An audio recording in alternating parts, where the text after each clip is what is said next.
All right. Hi, everybody. This is day 3 of our 3-day masterclass on overcoming vaginismus and creating a pain-free and intimate life that is also wildly pleasurable. Pleasure is such an important piece of the entire journey. It's not only the end goal of having penetrative sex, PIV sex, and I hope that yesterday in day 2, you also got a really deep dive into why that is and the importance of infusing pleasure in each step of the journey from the beginning to the end and then throughout the rest of your life so that the sex goddess that has been within you all along gets to actually come out and play in the authentic nature that you hold without any pretending of the way that we should be in our sex lives, in our intimate lives, but really being true to what makes sense for us. So, welcome. Please let me know that you are here in the comments, that you can hear me okay.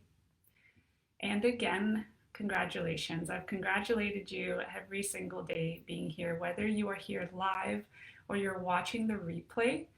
What this means is that you are deeply committed to yourself, and it is evidence of the self-love that you have, the love that you have for yourself in your journey. Doing this for you, no matter what the external pressures might be of a partner or society in general, friends, parents, even with wanting grandchildren. I know that is sometimes a pressure that exists that is very, very uncomfortable, where you consistently get reminded, oh, what's happening? You know, you guys are married now. When should we expect little munchkins running around? So I want you to be doing this for you. And I was talking with someone about this just yesterday, one of you who was participating in the masterclass. And I just really wanted to land that for her, that when we realize we're doing this for ourselves and when we create that vision, that why, that purpose for the healing journey, because we want it to happen for our own sense of happiness and joy, that's when things really start to shift, and that's when real progress becomes available and possible. Awesome. So you're here, Elle. Hello, B. Good to see you again. Good to see you too through the imagination of what that looks like. It would be so wonderful to actually be able to see your faces right now. And of course, that's a possibility with working together one-on-one and group program that will be starting in March. Jay says, hi, can hear you perfectly. Awesome. Elle, hi, hope you had a wonderful day so far. Thank you. It has been great. We're starting earlier in my day today, well, earlier in yours as well. I hope this time works for you well. And says, can hear and see you perfectly. Fantastic. Okay, well, just as before, I want to invite you to add a splash of pleasure to your life in this very moment. So often, as I talked about yesterday, we push that away, we push that aside, where we tell ourselves we're only going to deserve pleasure when the dishes are done, when the to-do list looks a little less overwhelming, when I've done this or that. It's always do, and then we get to treat ourselves to relaxation. But what if we can infuse pleasure and relaxation in every aspect of our life to enjoy life more? Because that really is the purpose of it all. So again, I've got my tea, and I also put on some perfume, even though there's nobody here to smell it. The most important person that should enjoy that is always ourselves. So I invite you to grab something pleasurable and allow yourself to indulge.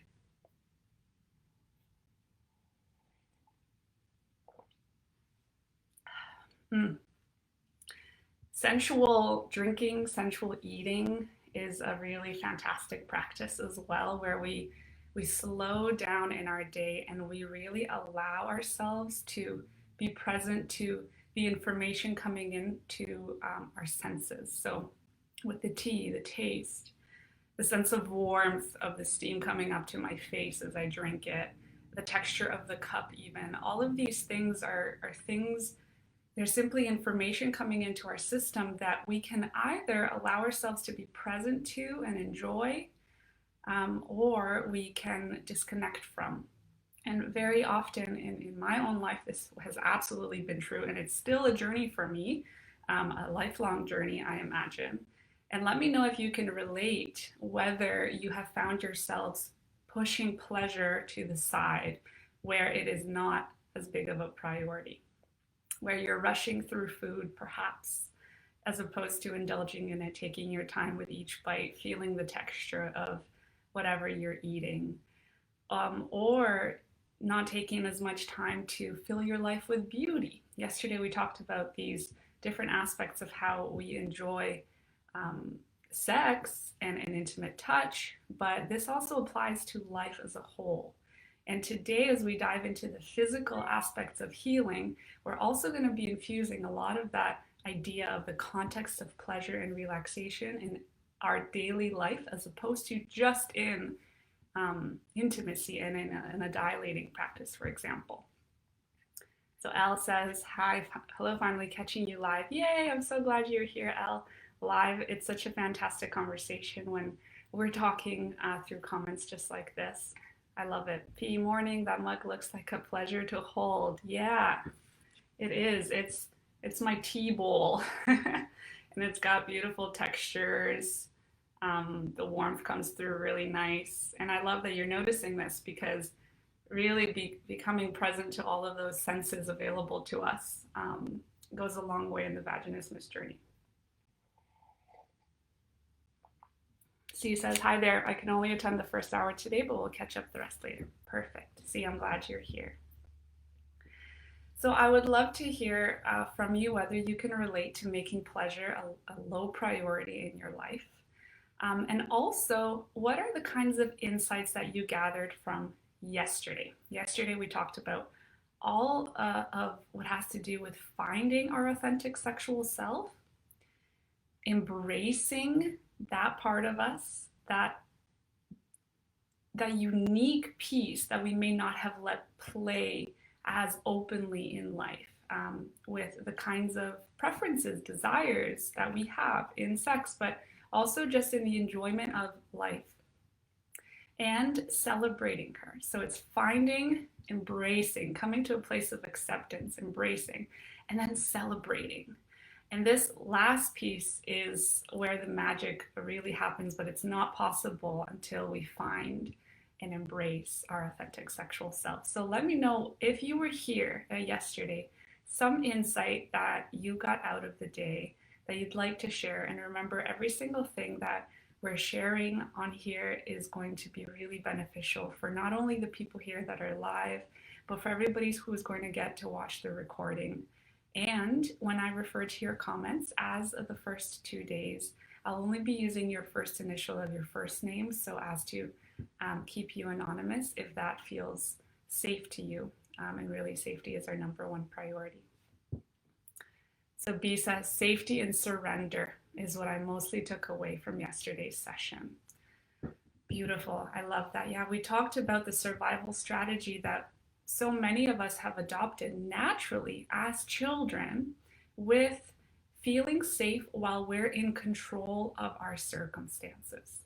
And I shared about examples from my life with my parents' strained relationship, me wanting to make them happy, have them stay together, and be my best version of myself in any aspect that I could control, so that I can help really in their relationship dynamic. I now know that we cannot quite impact other people's lives and their life path in that way. It also adds a whole lot of unnecessary pressure on ourselves. We are not responsible for other people's feelings. There's so many deep themes that come out of this. But in the context of intimacy, then, we take the same survival strategy of wanting to be in control. That has worked in the past. It has kept us safe. It has kept us in balance. And we try to apply that to a new behavior in life, aka sex and penetrative sex in itself. But that, unfortunately, doesn't work, because penetrative sex, being a vulva owner especially, is the most vulnerable thing. And in order for it to happen, we need to let go of the control, of the tightening, the keeping ourselves safe, and we need to find a sense of safety in surrender. Find a sense of safety in the unknown.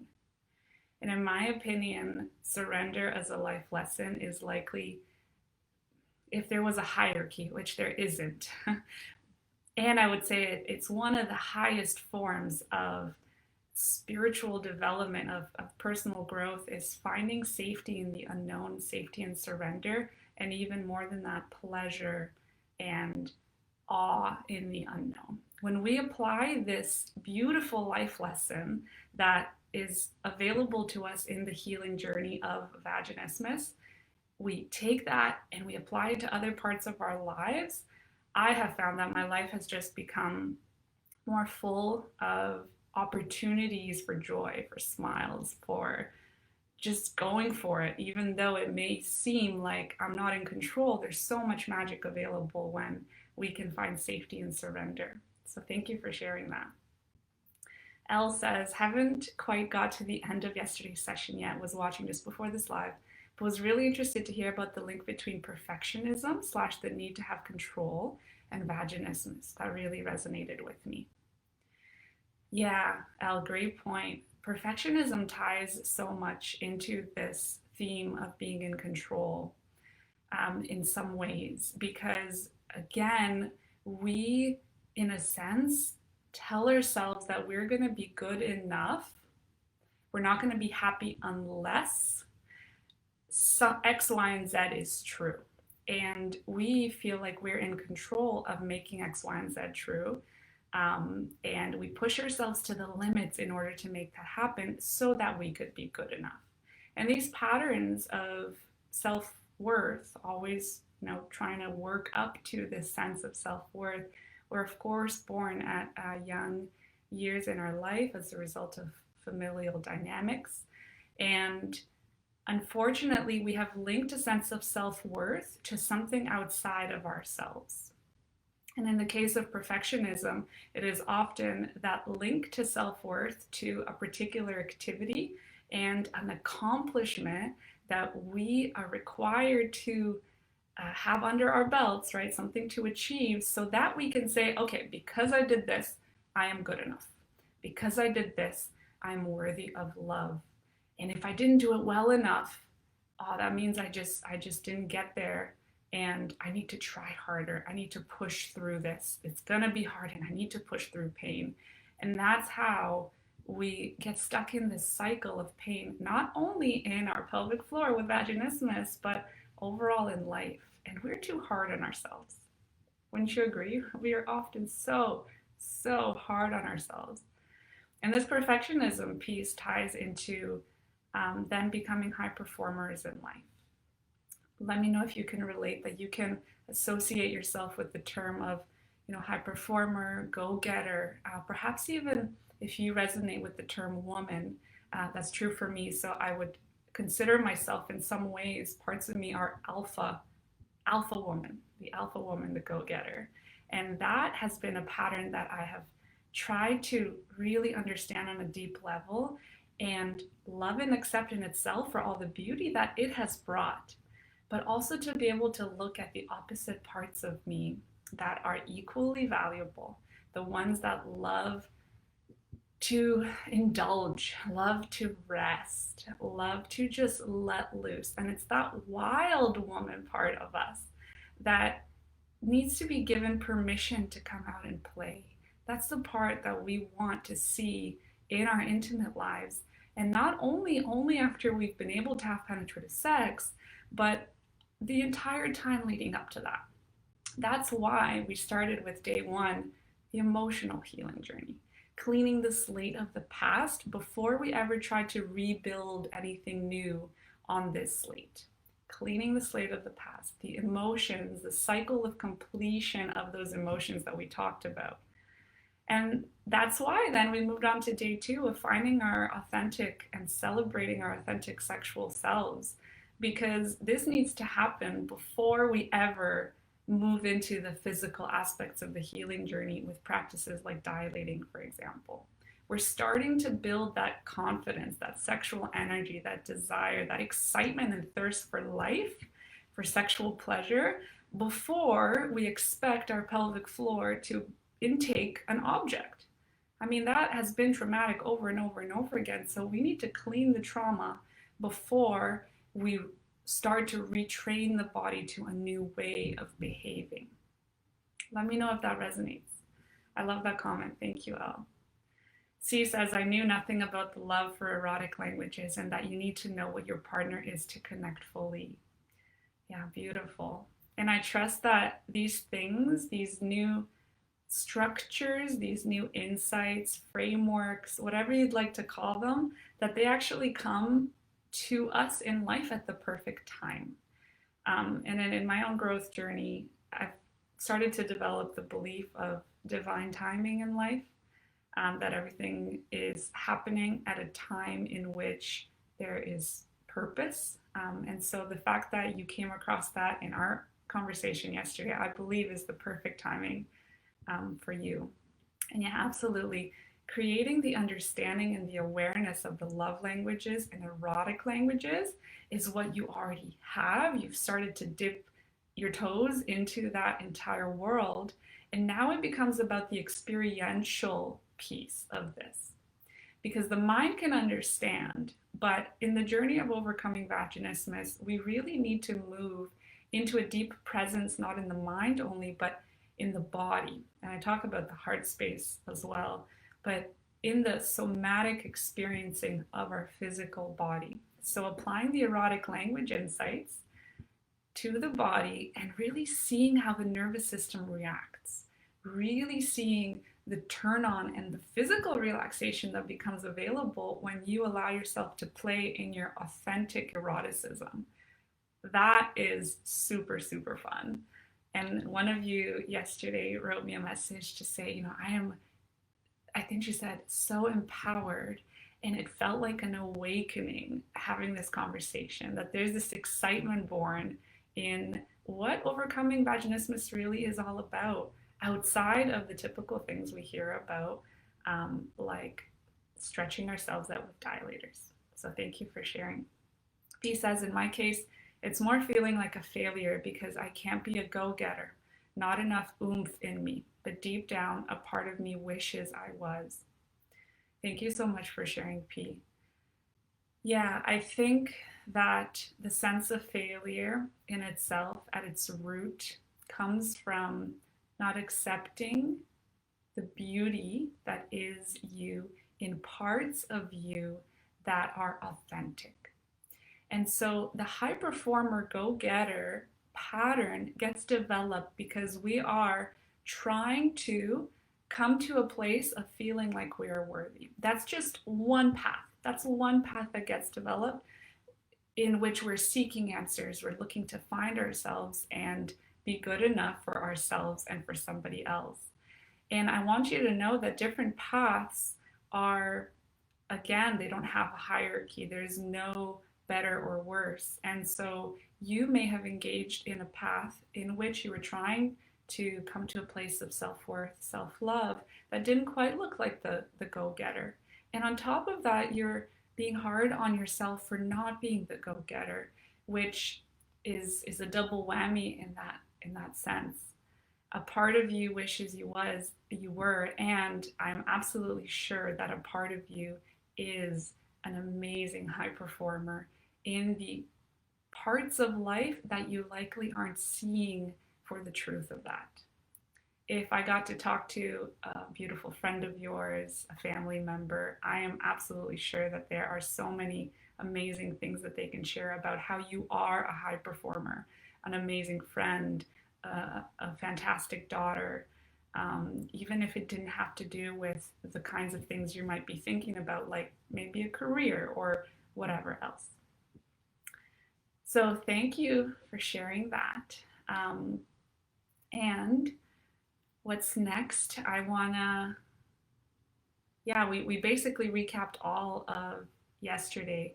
It is that foundation of finding safety in our nervous system through our eroticism and through touch and through the language of romantic love as well as erotic love. And I'm going to keep coming back to that sense of safety with this because that's what it's all about before we move on to a physical healing journey. And only through safety is curiosity available. And when curiosity is there, then pleasure becomes available. So we always need to come back to safety, curiosity, and pleasure, and gauge at which point of the journey we're on. So many times when my clients start to experiment, they start to in their dilating practice, do something new, change up positions, or in their self pleasure practice, they discover something else about themselves and they get excited. I point to the fact of take a look. You had the desire and the curiosity to play with this. And it's only possible that you were curious if you were already feeling a foundational level of safety. And having that click for people that, oh wow, okay, I'm I'm being curious here, which means I am already at a foundational level of being able to have that be accessible in my system. That's also a fantastic milestone, and it only builds up from there. The momentum keeps going, and the physical body follows suit when the mentality and the emotional bodies are actually coming to a place of peace, balance, and having fun with the entire process. So we're going to jump into day 3, keeping in mind that if you're listening to this day for the first time, I strongly invite you to watch day 1, day through, and apply the tips, the guidance in there, the insights in there first before you reach for your dilator set if you already have one, and you start to apply the tips and guidance in this day. It is very important that you're not jumping the gun on this and you're not starting to dilate too soon. And this was a massive mistake that I made, if mistakes were even a thing, because again, I believe that I needed to make so many mistakes in my life. I went through a whole trial and error with dilating with the entire process. From what I can gather now is so that I have all of these dead ends under my belt and I can actually share all of those dead ends with you so you don't repeat my mistakes. I really do think that that has been the purpose of why I had very little support in my journey and I felt very alone. Not having a community is because I needed to feel the pain and help you avoid the pain, literally. Okay, so I want to share a story first of my introduction to dilating. And I shared about my story in different ways on day 1, a little bit more detailed. But I want to recap that I got introduced to the concept of dilating through the internet. And then later, when I saw a sex therapist with the help of my boyfriend at the time's parents' benefits. So he told them about our situation, and I was able to use their benefits to go see a sex therapist for about 3 sessions, I believe it was, 2 or 3. And that wasn't an entirely pleasant experience, as I explained in day 1, largely because I likely wasn't ready for that sort of exploration of my eroticism at the time. And a really great thing that actually came out of it is that the sex therapist told me about dilators and that I should get these tools to help me in the next steps of my journey. So she was able to give me a plan of action that I got very excited about, because now there was like this light at the end of the tunnel. Okay, I know what I need to do. Let's do it. Unfortunately, the instructions around dilating were a 2-pager of written instructions that were really the basics of, these are tools that help you stretch out. You need to start with the smallest one and move up a size one at a time and breathe and go slow and just take your time and be patient. With some affirmations as well. That, as we talked about on day 1, affirmations are beautiful, yet they work with the conscious mind, which is only responsible for 5% of our behavior in life. And it's key to create the healthy, positive programming on a subconscious level, so that we can actually be making real significant change in our emotional healing journey. So having had these instructions and being excited about the process, I also shared with my parents before this, I believe. And I wrote about this on my website. You can take a look at the entire story there of how my parents went to a sex store asking about the body response of vaginismus, which they likely called a dysfunction or a condition at the time. We did talk about the terminology and how important language is, because language creates reality. So I invite you to call vaginismus a body response. And they actually asked the sex store clerk there on what they could recommend for their daughter who was having trouble putting her boyfriend's penis in her vagina. And they came home with this gray bag with a pink heart on it. I still remember it. And they came home with these dilators. And the box is right here. These ones, the basics Laura Berman set, and these are plastic. They look just like this with this massive rubber sleeve that I found to be incredibly, incredibly scary. What are the first impressions that these dilators give you? Have you seen these before? Let me know if these were part of your own dilating journey, if you have dilators at home. And this is essentially like a Russian doll where you click in and you increase the sizes. And as for this thing, I mean, I don't know why somebody would put this in a set for somebody who is obviously having trouble with penetration. S says loneliness is very hard. This is why it's good to create community and bring awareness. Absolutely. And thank you, S, for the work that you're doing in that regard as well. It's amazing. So they came home with this set of dilators, and I went to try them. After the first time I tried them, considering the first size is actually quite a lot bigger. Thank you, S. The first size is actually quite a lot bigger than the typical first size of an 8 dilator set. If you could see the difference at this angle, the first smallest size of a really wonderful 8-piece dilator set is actually the size of the pinky. It has a diameter of about 0.5 inches. And this, I don't remember what the diameter is, but it's at least 2.5 times the size. And it is very important as one of the keys in a dilating practice to actually start with dilators that are the smallest possible. Because as I did, I started with this and I put these dilators in my closet pretty quickly, having experienced the exact same pain that I also had before. Nothing had changed because nobody, not that I'm putting blame on other people, but I didn't know about the importance of the emotional healing journey.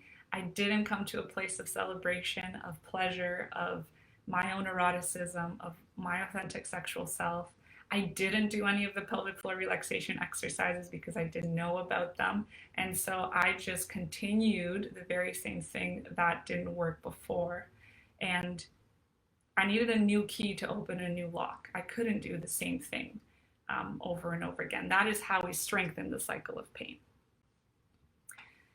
And B says, I have similar ones, but I'm just not there yet to dare and try. B, I think that's wonderful that you're aware of your internal feeling that you're not there yet and you're not ready. That is actually fantastic awareness, and I want to celebrate you for that because you are actually not pushing your physical boundaries, your emotional limits at this point. And that is something that helps in the healing journey of overcoming vaginismus. Because often we haven't honored ourselves for so long.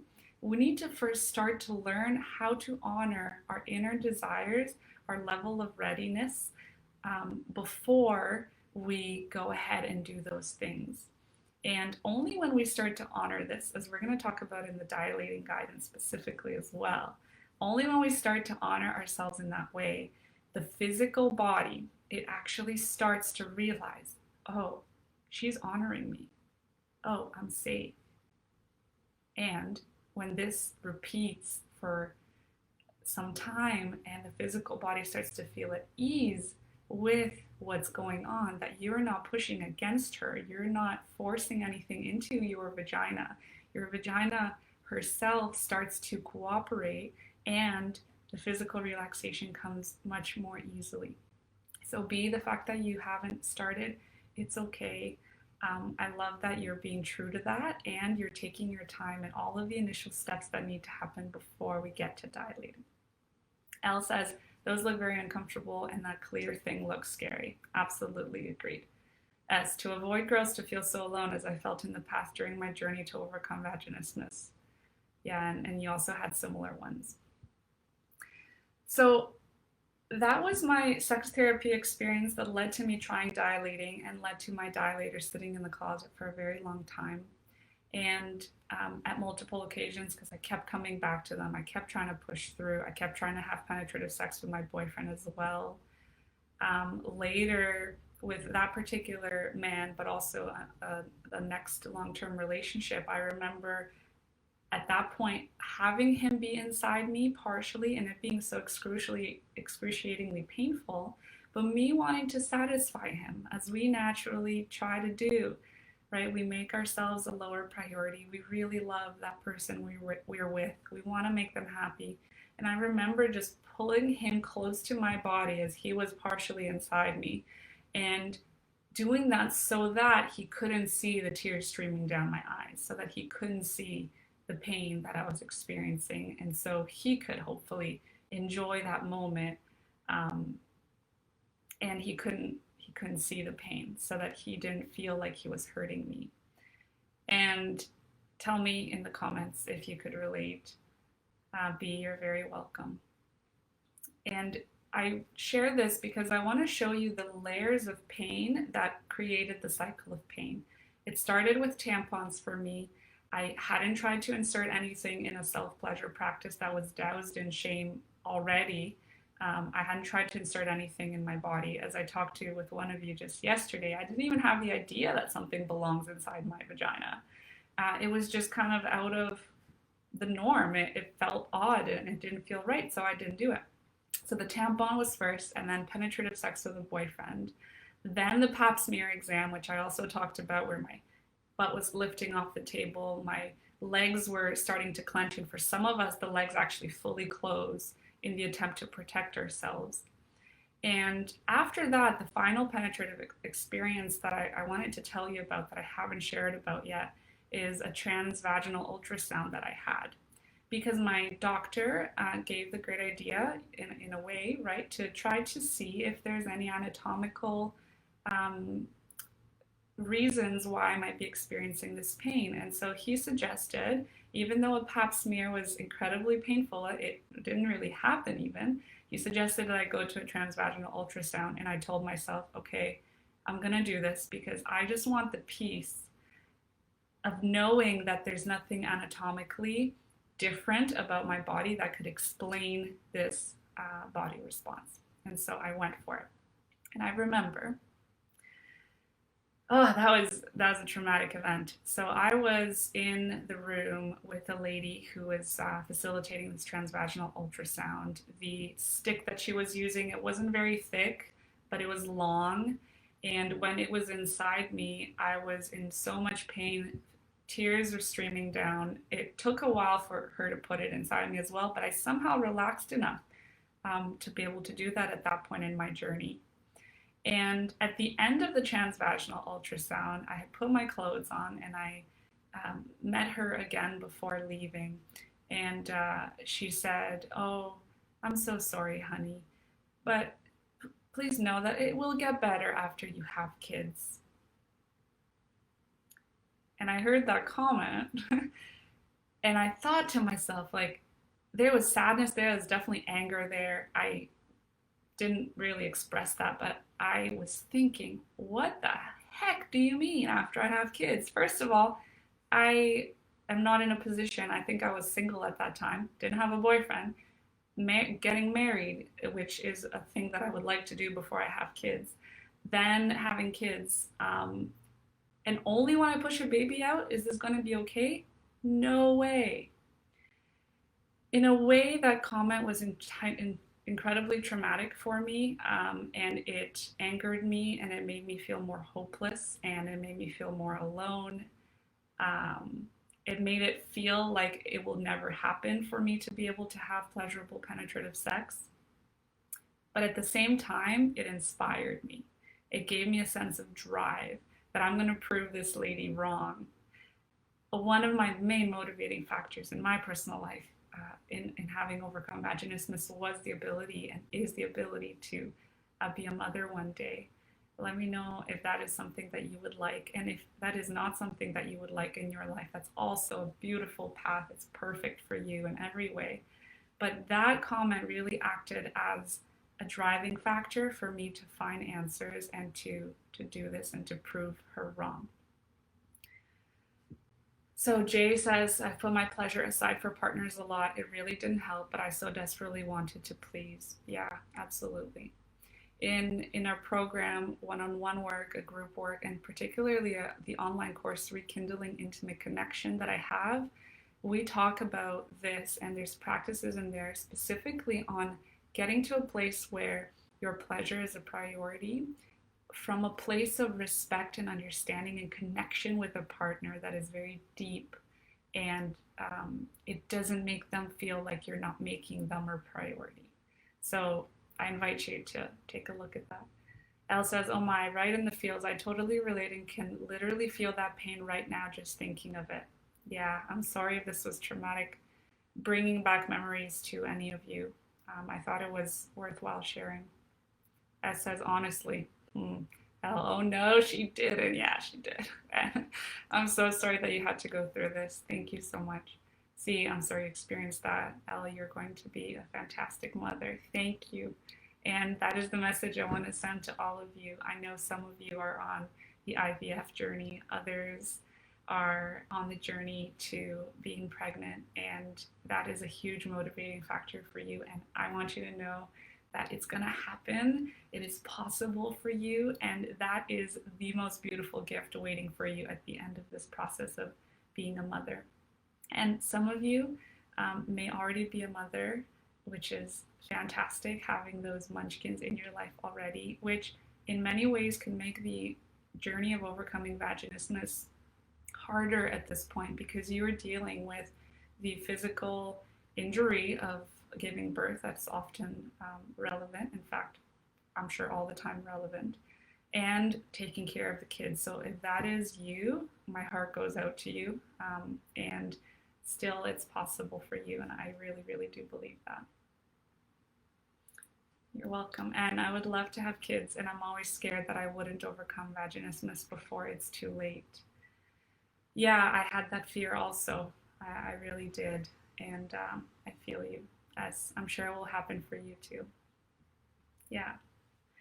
So I wanted to share that transvaginal ultrasound story because it was another layer of the pain that I had experienced and the cycle of pain actually deepening. So the more we experience pain, the more we anticipate pain in the future, the more we brace for pain, both consciously, but for a large part of it subconsciously. And therefore, because of the bracing impact, we experience pain again.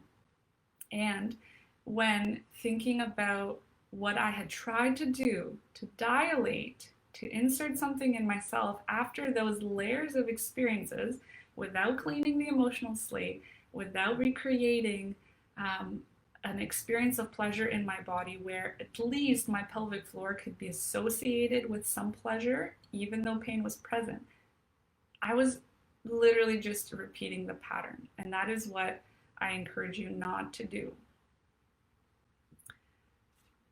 Yeah, so Elle says, desperate to be a mom and at 35 time is ticking, but your words give me hope.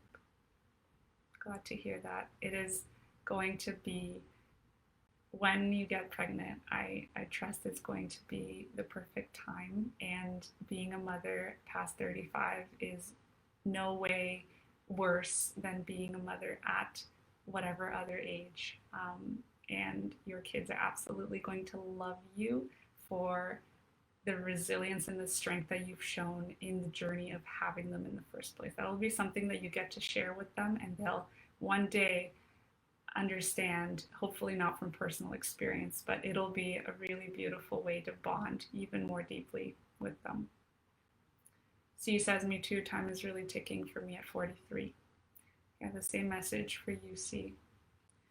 The key is to overcome it before it's too late. says S, I'm 42 and trying IVF. I overcame it at 35. Yeah, S's story is incredibly inspiring as well. 35 is perfect. Thank you. So that is just a taste of why you shouldn't do this process that we're going to talk about. And I keep looking over here to my tools, my dilators. And the golden rule is that we need to avoid pain in the entire process. So before we jump into dilating, what's called trigger point release, which is an important part of the dilating process, I first want to give a disclaimer. It is always best to have support in all forms from people of different specializations, different life experiences, and specifically, it is fantastic to have a pelvic floor physiotherapist in your journey of dilating if that is something that you have access to, that you can afford. I didn't work with a pelvic floor physiotherapist in my journey. I didn't know they actually existed as a profession. My doctor didn't give me a requisition. I somehow didn't come across that. And again, I believe it's perfect because I needed to do this on my own and find success so as to prove that it's possible and so as to feel like I need to create video guidance, online courses on this stuff for anybody who doesn't have access to a pelvic floor physiotherapist to help them in their journey. And this really is the most relevant medical professional for the physical healing journey. I felt that doing it without a physiotherapist was harder, of course, but it's possible. And so for anybody out there who is feeling like, you know, close to giving up because they feel like they can't have access to that kind of professional, please, please, please don't give up and know that there are step-by-step instructions and guidance that I've created on video that leads you through the entire thing of what to look for, tips, tricks, discomforts, what does it all mean? What happens when you're feeling the need to pee? Why is that? What about feeling like you're hitting a wall? What could that be a result of? A tight squeeze at the opening, sometimes that's a little bit of a different story. What is the angle of insertion? For most people, that's true. And how do you find the angle of insertion that is unique to you, to your vaginal canal and the way that it's structured? Because sometimes it could be a little bit to the side, up or down, and it's important to work with the body in the way that it's anatomically designed rather than apply a standard that isn't necessarily true for you. So in the video guidance I show you, it's all PG-13, but I show you specifically what that looks like with dilators and with my hands. Yes, so that is the disclaimer about dilating, the golden rule of feeling no pain. And that means a particular range. So the range that I've come up with is feeling no more than a discomfort of 3 out of 10 on a scale at any given time. If you're feeling a discomfort of more than 3 out of 10, there's then strategies slowing down, easing off that are very important so that we're not strengthening the cycle of pain. And really the key to success here becomes slow and steady wins the race as opposed to trying to push through and rush through a dilating practice. But before a dilating practice, what is something that I wish I was taught? And that is how to relax my pelvic floor in the first place. Because we don't want to be trying to insert something until we have an acute awareness of our pelvic floor muscles and control of our pelvic floor muscles, creating that connection of mind to body and being able to feel how we are slightly contracting, but more importantly, deeply relaxing our pelvic floor muscles. And C says angles are a nightmare. Any advice on that would be wonderful. Awesome. Yeah. Okay. I'll dive into that a little bit more deeply on angles so that you could see with the dilators in my hands as to what my advice is for that. So pelvic floor relaxation exercises. Please do let me know if this has been part of what you were taught about or not. If you have been seeking answers and guidance with a medical professional perhaps, let me know. Did they start with how to relax your pelvic floor? Did they start with the importance of breathing, which sounds so simple, but it really is, again, a foundation to moving forward in the process? My opinion and the way that I approach working with people is that the physical healing journey actually does start on day one, along with the emotional healing journey. When the emotional healing journey is well on its way, you're making progress with the physical healing journey, but only the pelvic floor relaxation piece of the physical healing journey.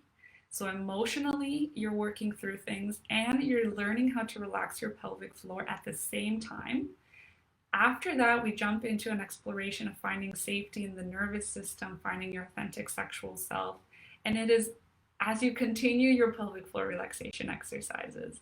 And then we come to a place where we get to start, after you have confidence and awareness of your pelvic floor, that you can actually relax your pelvic floor at your will.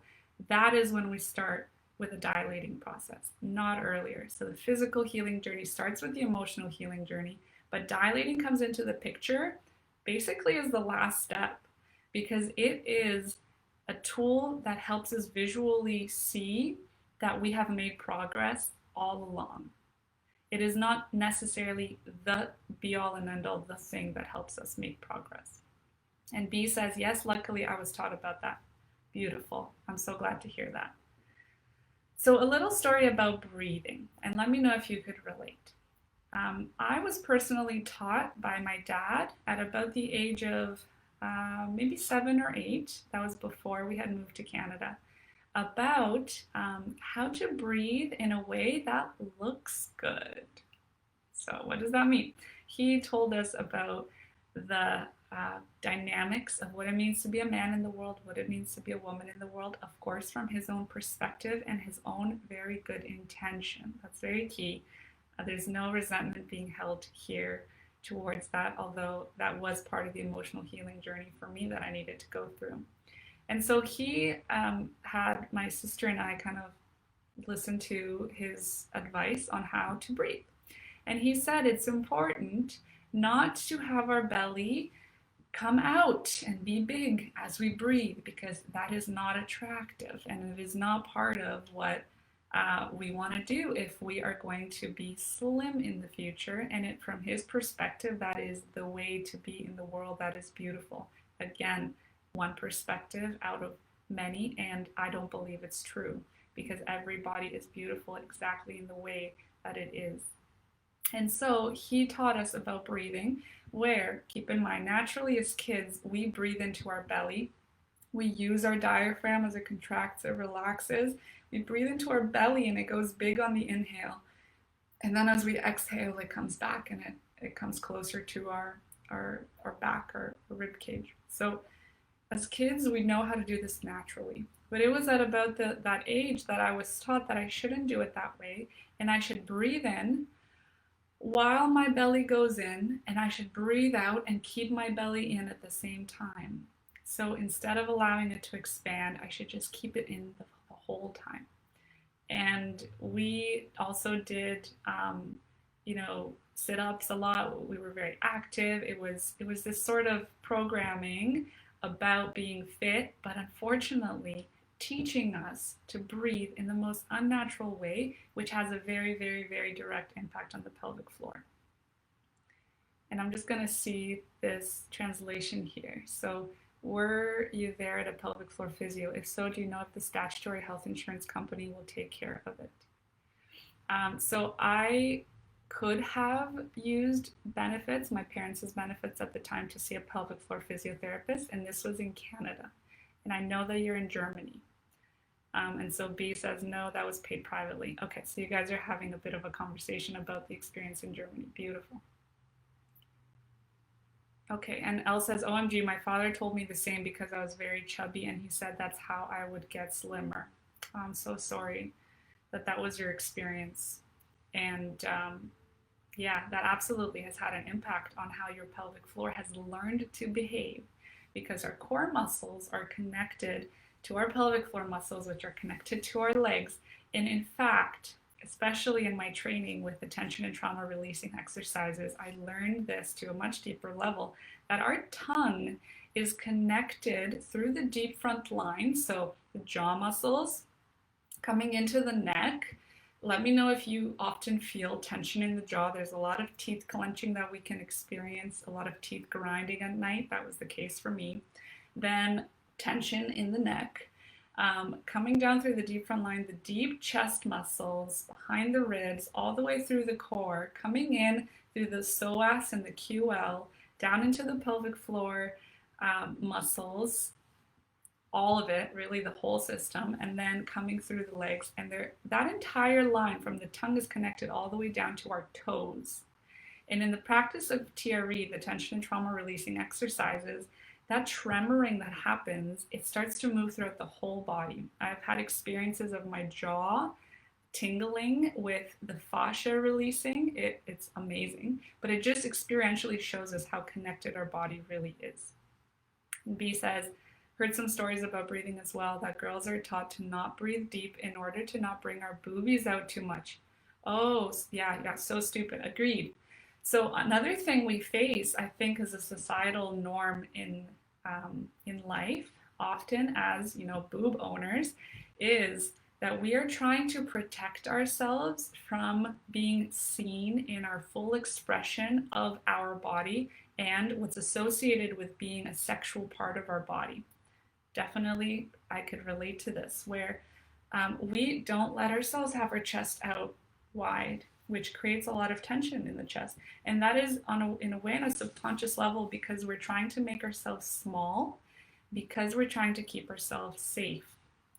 And it may have been true for you that you felt that you need to mask your sexuality. You need to put layers on yourself, physically and figuratively, to be able to keep yourself safe from the predator energy of potential partner, or perhaps the masculine in particular, if you had that sense of fear of the masculine be developed. So that's a fantastic point. And Anne says, just got Botox for my masseter muscles because of teeth clenching. Yeah, so that is one. And let me know, how do you feel about your experience with Botox? Was it helpful? What do you think? Because Botox isn't something I recommend, and I do recognize that for some people it could be very valuable and it could be very helpful. So if it was for you, I'm so happy to hear that. What becomes important, and in the pelvic floor relaxation guidance that I've created, is to actually learn to relax the jaw, but that really does happen with the entire full body system relaxation. But I've included massage techniques for the jaw, and exercises for the jaw to relax and strengthen the muscles so you can overcome the teeth clenching and the teeth grinding. But coming back to breathing, we were taught to breathe shallowly, and what often happens when we breathe shallowly is we start to breathe into our chest. And breathing into our chest is not what we're meant to do. Our shoulder muscles start to be involved in the breathing process, and they're not designed for breathing. Our diaphragm is designed for breathing. So we definitely need to move away from chest breathing and move into full symmetrical breathing, belly breathing, before any next part of the journey. I'm so glad this is helpful, Em. So what is the next part of the journey with pelvic floor relaxation exercises? The next part is reverse Kegels. And you may have heard of standard Kegels before. Let me know if you've heard of standard Kegels or just Kegel exercises. That's a pretty popular term out there when you're looking for some answers on pelvic floor pain. And you may have even been told by a medical professional to just do your Kegels. If that was you, let me know. So a Kegel exercise, if I'm talking about giving you a visual, it is kind of like a full bicep curl. So a Kegel exercise is the contraction of the bicep and then the relaxation of the bicep. But those of us who experience vaginismus, we're already in a contracted state. And we could be at different levels of this contracted state, but it is a contracted state nonetheless. And so we do not want to be doing a Kegel exercise. We do not want to be contracting further and actually strengthening the existence of this contracted state, this overactivity of the pelvic floor. Vaginismus, the body response to vaginismus, is often an overactive pelvic floor. And so we actually need to be doing just the relaxation bit of this standard Kegel exercise. And that's why it's called a reverse Kegel exercise. Because with our pelvic floor, if it's kind of like a bowl like this, we don't want to be doing a contraction up and a relaxation down.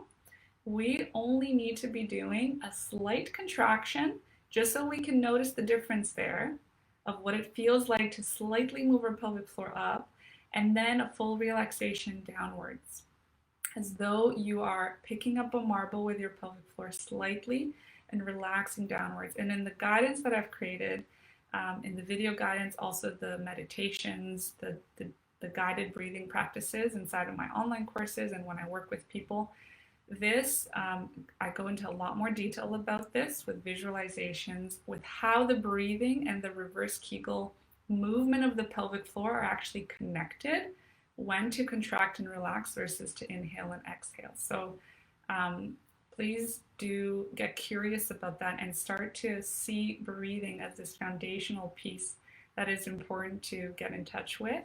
The pelvic floor awareness starts to come after that with the reverse Kegels. And then that's when you start to feel confident that you can actually relax your pelvic floor at your will. Elle says, I learned that term because of Cardi B. Nice. I'm not entirely sure of the reference there, but let me know. Was there a lyric or something that was talking about Kegels? Okay, so that is reverse Kegels, and really the other parts of the pelvic floor relaxation process include stretching and massage, self-massage, but also partnered massage. I have a video of partnered massage in the pelvic floor relaxation online course, where we're actually teaching your partner of how to give a full body massage that is going to be helpful in your journey. So if that sounds yummy, if that sounds amazing, which of course it feels fantastic, you're welcome to check that out as well. But specifically with stretching, the psoas muscle is a huge one that's part of the deep front line muscles of our body that needs our attention. And the psoas muscle connects our lower spine to our femur bones and our hip bones. And it is the muscle that stores a lot of stress and emotion. Some people, when they stretch the psoas muscle, they can actually burst into tears because of the trauma and the emotion that's stored in the psoas muscle. And this has happened for me on multiple occasions during massage, where I started to feel this ball of grief just coming up into my throat and needing to escape. And that was because of the psoas muscle, but also for me, the quads. I had a lot of tension in the quads, in the shoulders, in the jaw. Let me know in the comments, what are the body parts where you feel the most tension in your life? The knees are also very common. I had a lot of knee pain in my high school years, also while I was getting taller in height, but this could have put a lot of strain on the pelvic floor as well as I was growing and as the muscles themselves were tight and causing pressure on both the kneecaps, but then also pulling on the pelvic floor. So stretching, massage, there's also a hip tension release that I found to be very important in my life, and I teach this with help in the video course as well. You'll see Dimitri in there. He actually does and walks you through as the viewer on what he's doing on my body to help in finding a hip release for you. Very often our hip is on different levels with each other, and it creates one leg being longer than the other, which puts a whole lot of tension on the hips, but also a whole lot of tension in one particular part of your pelvic floor, whether the right side or the left side often. And so you may have found, if you've tried dilating before, that you're actually feeling extra tight on one side versus the other.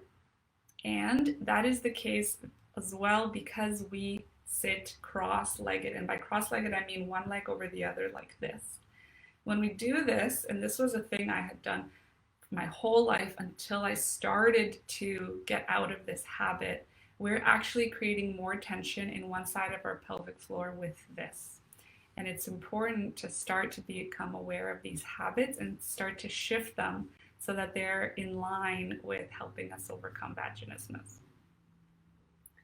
Yeah, so you're saying shoulders, neck and shoulders, but also the jaw, grind the teeth when I sleep. Yeah, same with me. I used to grind my teeth a lot. Lower back and hip.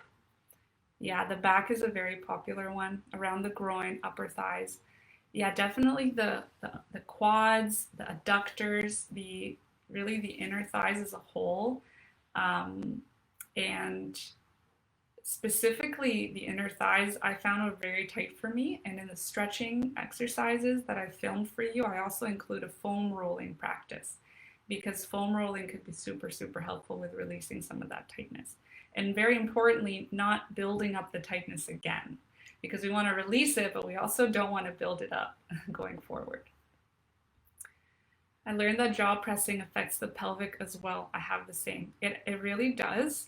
Actually, our vocal cords look very similar to the pelvic floor, and there's an energetic connection between our throat chakra, our self-expression, and our root chakra, the pelvic floor.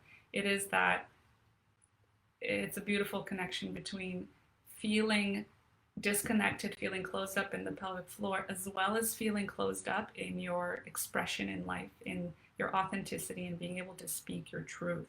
Let me know if you could relate to that. Elle says lower back, neck, jaw, forehead, and the inside of my hips, I think. Thank you for sharing. Neck and shoulders for me. Oh no, I'm doing that as well all the time, sitting with crossed legs. Yeah, please do take that away. Set an alarm on your phone if you'd like. This is a tip I give as well working with people. We encourage the habit of setting an alarm 3 or 4 times a day, which just gives you a reminder to check in with yourself and where you're holding tension in your body in that moment. And this helps to get more awareness of that bodily experience so that you can start to consciously relax different parts of your body. For me, I had started to notice that I was clenching my glutes. And just simply standing, speaking to a person, I started to realize once I got this awareness that I was clenching my pelvic floor up, I was tightening my glutes, and even my quads were tight as I was just standing there listening. It was wild. And with that awareness then comes the ability to start to relax consciously and to hold the relaxation on a subconscious level even when you're not thinking about it. Okay, so the last piece I wanted to mention here is about even a dancing practice. So in the pelvic floor relaxation online course, I mentioned this as something to encourage movement in your body in a way that is coming from your intuition. So putting on a song and not caring about how you're moving, really listening to your body. Maybe all you want is stillness. That's also perfect. And if you feel like moving, you're allowing yourself to create an intuitive movement in a dancing practice with yourself. I know this sounds like it's not related to vaginismus, but in so many ways it helps us to create a connection to our body and specifically moving energy around, moving sexual energy, moving creative energy, because sexual energy is really creative energy and creation energy. That's why sex leads to creation. But I started more so a dancing practice with myself for my own enjoyment, for my own pleasure, incorporating hip circles in that. Very important to start to get the energy flowing in the root, starting to get our desire, our fire back. And it was very helpful for me. So I invite you to try that as well. P says, clenching the glutes. I do that, and I often notice it when I'm washing up. I've become more aware over the last few years. Beautiful. Yeah, I could see how doing that while you're washing up in the shower, in the bath, makes sense. See, I've noticed that when I tried penetration in the past, my right big toe tingled like pins and needles. Very interesting.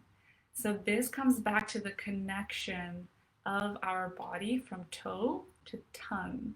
And with a TRE practice, you may start to notice more of that tingling, more of that starting, like the trembling sensation existing in your toes, in your ankles. It's different for everybody, but we start to come back to this place of balance, and the body in its own wisdom starts to know from which areas to release the tension. So everybody tremors in a unique way depending on what their tension holding pattern is.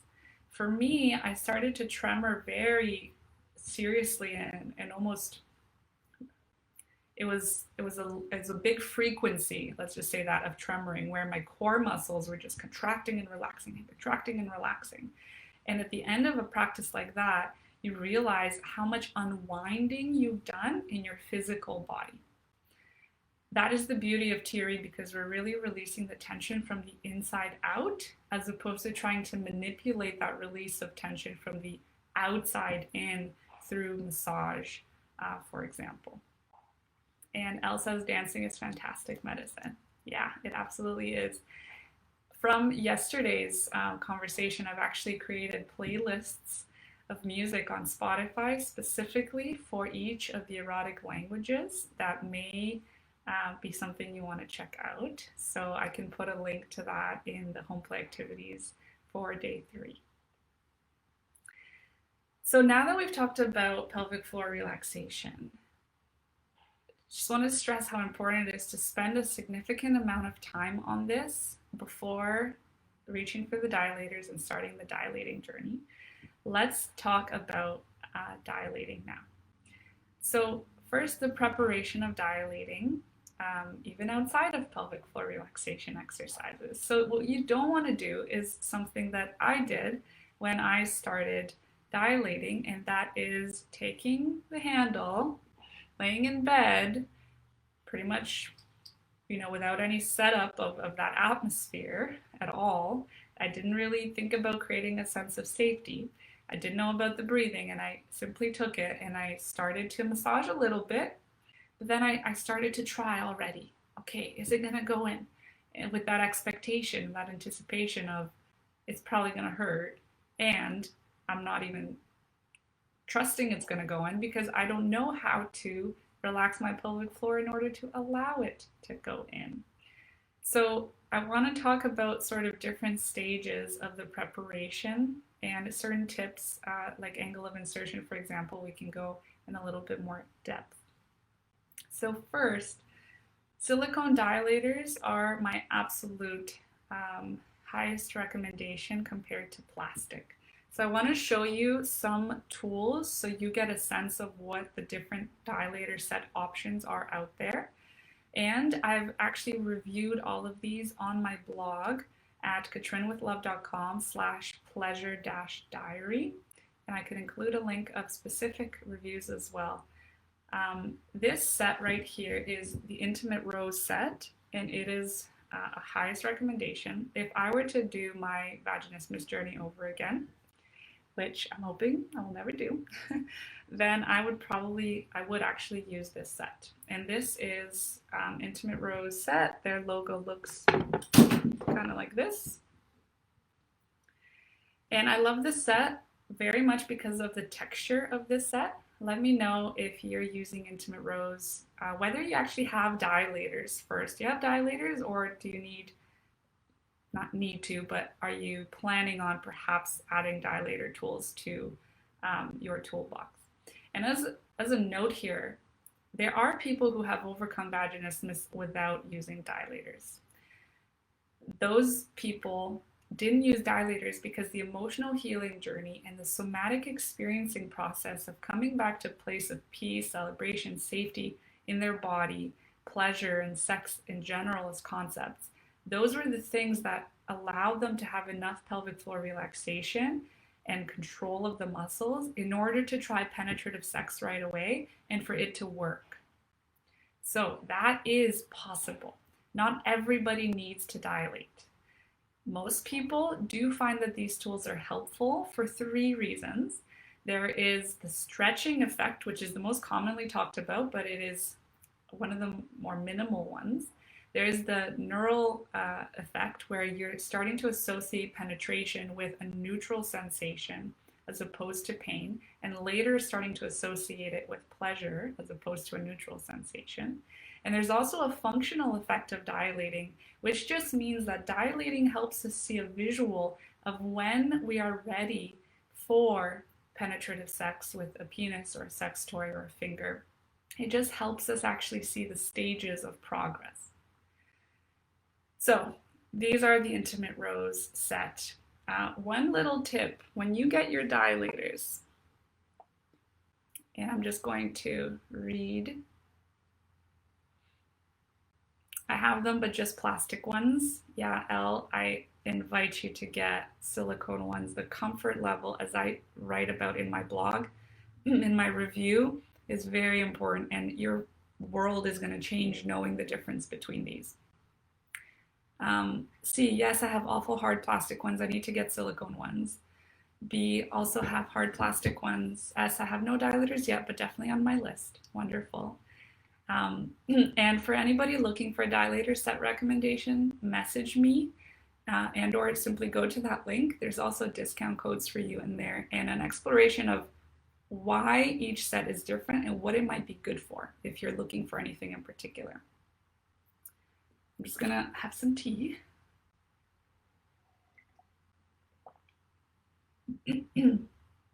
So R says, I was suggested to do fingering exercises, not dilators yet. Cool, beautiful. Yeah, I think that is sometimes the way to go for people with starting with fingers. I didn't start with fingers because I had an aversion to touching my vulva. And I hadn't done the emotional healing piece here of getting to that level of comfort and love for her before I started the dilating process. So at first I started with dilators, but very often fingers is a preference for people. M says, I had plastic ones from my physiotherapist, but I prefer the intimate rose. Silicone ones are so much better and comfortable. I absolutely agree. And I don't have any, really need your recommendation for sure. We can talk. Hell, I bought a set of 5 dilators, never used them, from Amazon because those seem to be the only ones available in Germany. But on Monday, I ordered my first intimate rose set. Woo, fantastic. Congratulations. S, the plastic ones look even scarier than the silicone ones. Yeah, I agree. L, I have 2 sets, the awful plastic NHS ones. I know those ones, and some silicone ones called My Viv. I know those ones as well. They're quite thin and they're beautiful for the beginning parts of the dilating journey. They have little waves in them. I started with a Q-tip in my vagina, the first thing that could get in ever. I needed to feel the sensation with something very tiny and thin. Yeah, Q-tip is often where people start. I didn't start with a Q-tip. I didn't think of that it is really a great idea. And with a Q-tip, putting on plenty of lubricant on it as well can help it feel a little bit better. So fantastic. So the difference between the intimate rose ones and many other sets, some other sets, is the texture. It is a more matte feel of the texture and it feels more silky compared to a set, which is also a fantastic set of dilators. This one is by Soul Source. So as you can see, even the glossiness here is a little bit different than the matte, silky feel of these. And when you have lubricant on these 2 different sets, the impact of the texture is not noticeable or noticeable to a very small degree. But the glossiness here creates a little bit more of a sticky sensation, especially with people who may have scarring tissue internally. The more matte feel may feel better and may feel smoother and easier to work with. But of course, this is again a matter of your unique preference and situation. Both sets are 8-piece sets, the Intimate Rose ones and the Soul Source ones. So the Soul Source ones look like this. Now, a few other sets to consider. There is the Biomoy, which are red, but now they've come out with different colors as well. These are a 6-piece set. There are the Inspire set, which are the curved ones. I like to call them the X-Men ones. These have also a matte feel that is very nice. And that comes in a set of 5. Some people find the curve is actually very comfortable for them, and other people prefer not to have the curve. And the other set I wanted to show you is a plastic set by Vava. Now, the reason I'm showing you a plastic set is because this set is unique in another way. These actually have neodymium magnets that are inside the dilators. And neodymium magnets have proven to increase blood flow to the area, therefore helping to expedite healing and increase relaxation. However, the fact that they're plastic, I'm not a fan of. Some people do love this set, and I write really all about the neodymium effects in my blog post if you'd like to read about it.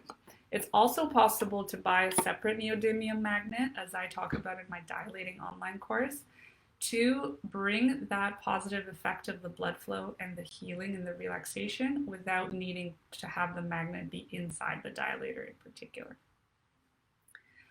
So, creating a safe space is very important. Bringing in all the erotic language, insights that you have learned so far in what it looks like for you to feel safe, for your nervous system to be able to come to a place of balance before you ever try to insert anything. As well, I include a ritual around dilating that is called yoni gazing, and it comes from the tantric traditions, which really is us observing our vulva and coming to a place of having a relationship with our vulva visually, understanding where the urethral opening is, where the clitoris is, where the vaginal opening is, the opening, the anus, and even coming to an emotional connection as a result of this tantric practice in the yoni gazing and in creating that connection with your body before you ever try to insert anything in the vaginal opening. Doing this while you're doing your breathing and reverse Kegel exercises is also fantastic. I just spoke to 2 days ago one of my fantastic one-on-one clients, part of the one-on-one family, and she was saying that looking at herself as she was doing the reverse Kegels was an incredible breakthrough for her, because she was able to see the movement and how the vaginal opening actually, looked like it was closing and it looked like it was opening again. And just before our call, she tried to insert the first dilator without being able to, and that's okay. We talked through it, and the next day she was able to insert the first dilator partially, all by herself on the second try ever. And I'm so proud of you, G, if you're listening. So yoni gazing is a big piece of this here. Then we move on to, in a dilating practice, with having the dilator be close by to your body. So not even touching, but being close by. And even a layer before this, when you get your dilator set, I invite you to put your dilator set out into the open somewhere in your room to have a visual of your dilators. But only the next dilator you're going to be working with and the dilator size after that. So what you don't want to do is you don't want to have the biggest dilator out into the open for you to look at. It shouldn't be out into the open, in my opinion, because it can actually cause a sense of anxiety. This is size 8 of the Intimate Rose set, and it is big. In fact, it is bigger than the average size of the penis. So most people stop at size 7 or whatever size is your goal size. If you're not planning to have penetrative sex with a penis-owning human, perhaps your goal size is a sex toy size or a finger size, and that's perfect as well. You don't necessarily need to go up to the large sizes like this. So with that first stage of having your first 2 sizes out into the open, you're next going to move on to having the first dilator be close to your body as you're doing the reverse Kegel exercises, the breathing exercises, and you're gaining that awareness of your pelvic floor moving in a way that you are consciously controlling, with the dilator being around you. After that, we talk about starting with touch. and touch on the body, right? Creating friends with this idea of this tool being your partner in the process as opposed to the enemy or a thing that you'd rather not have around. We want to create a positive relationship to our dilators before we expect for them to be inside of us. And this touch then moves on to touch on the vulva. So we're exploring what areas on the vulva feel really good to be touched by our fingers or by dilators, or a vibrator if you'd like to use a vibrator in your journey to introduce a sense of pleasure to your process, and that is very highly recommended. So touch, and I show you with my hand specifically what kind of touch, how to touch around the vaginal opening to help it open and relax and be in a relaxed position as you're doing reverse Kegels while you are touching it. Because there's a big jump between being able to relax your pelvic floor muscles while you're sitting in a chair, to being able to relax them while you're naked, to being able to relax them as you're thinking about penetration and anticipating penetration or touch. It's each of those layers that we need to introduce one at a time so as to introduce only one new factor at a time in our dilating practice that allows us to keep ourselves at a place of safety in our nervous system. Let me know if what you're getting out of this particular part of the conversation with really creating that step-by-step introduction to dilating as opposed to jumping into insertion. Next, when it comes to insertion, we also want to come back to that level of honoring again. And I talk about this again in a much larger conversation in my video course. But this sense of honoring is about listening to our vagina, our yoni, if you want to call it that. It's a Sanskrit word for womb.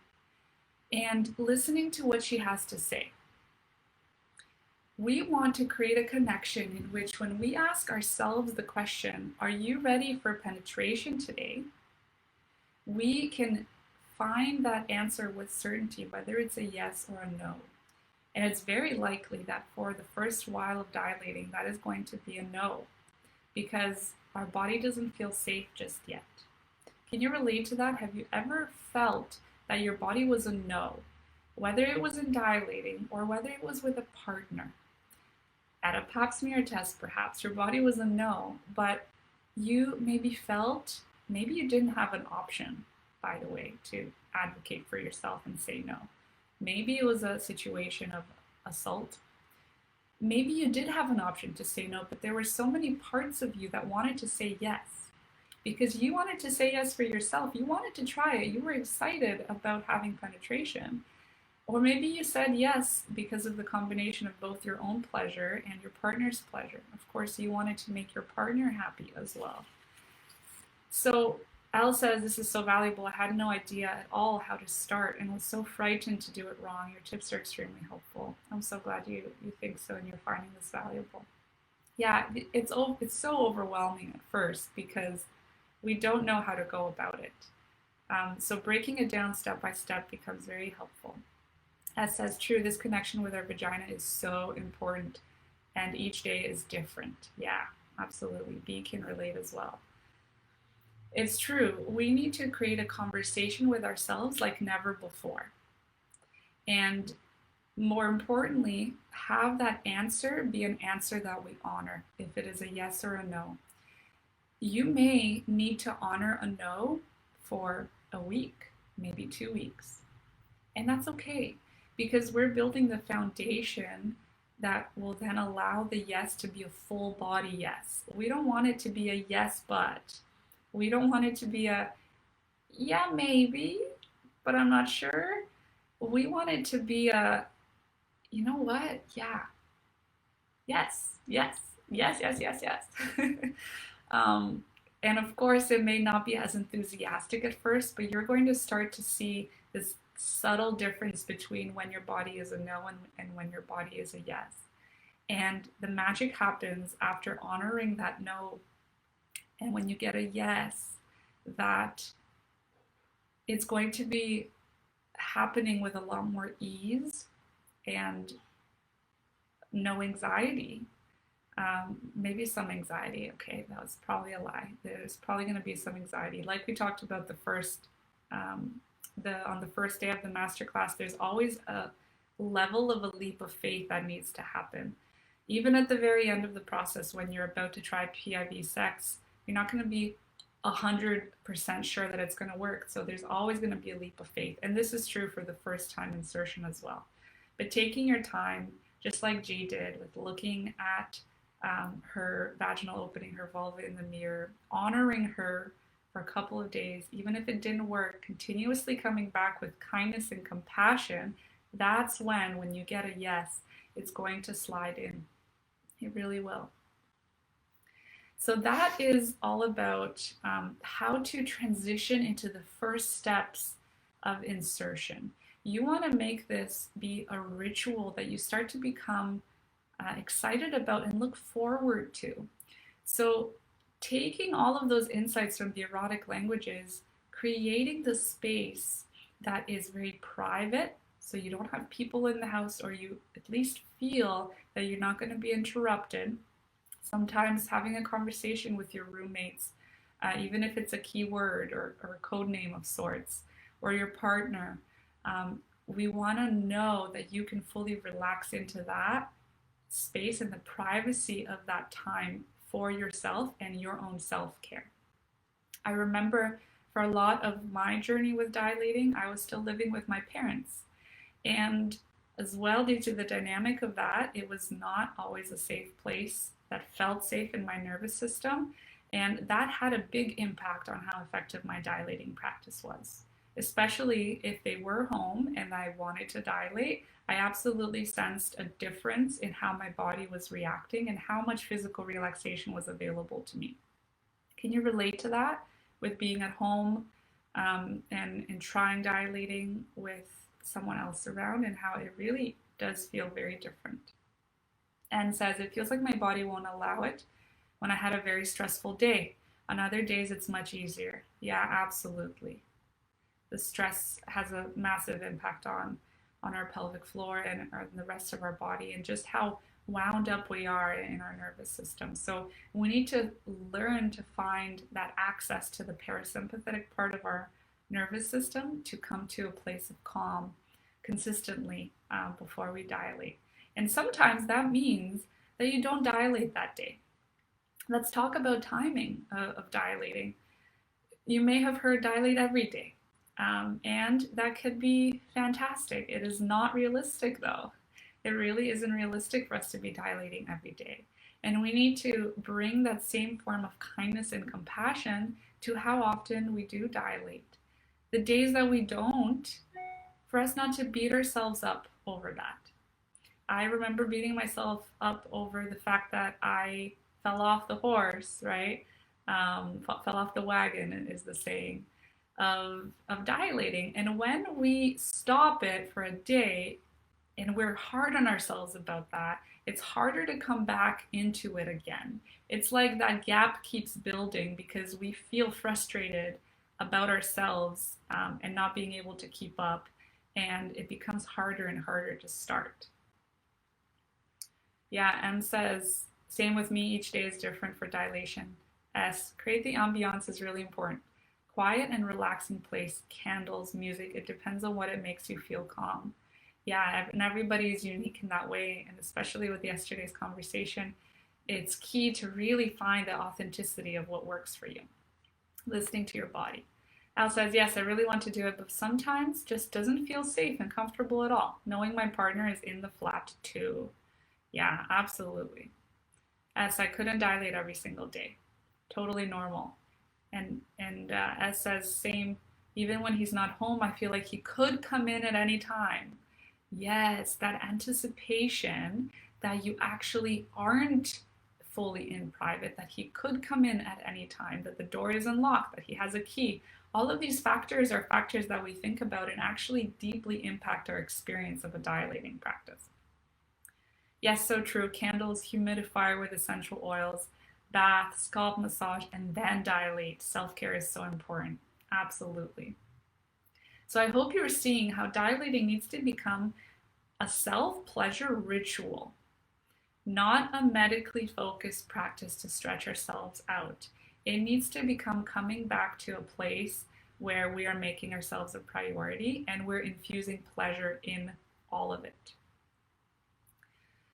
So let's talk about insertion. Oh, and by the way, with timing, since we started on that, if you don't dilate every day, that's okay.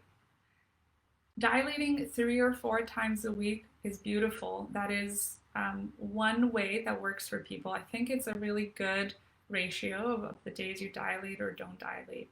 And in general, it's more important to dilate more often, even if for a shorter period of time, than to dilate, let's say, once a week for an hour.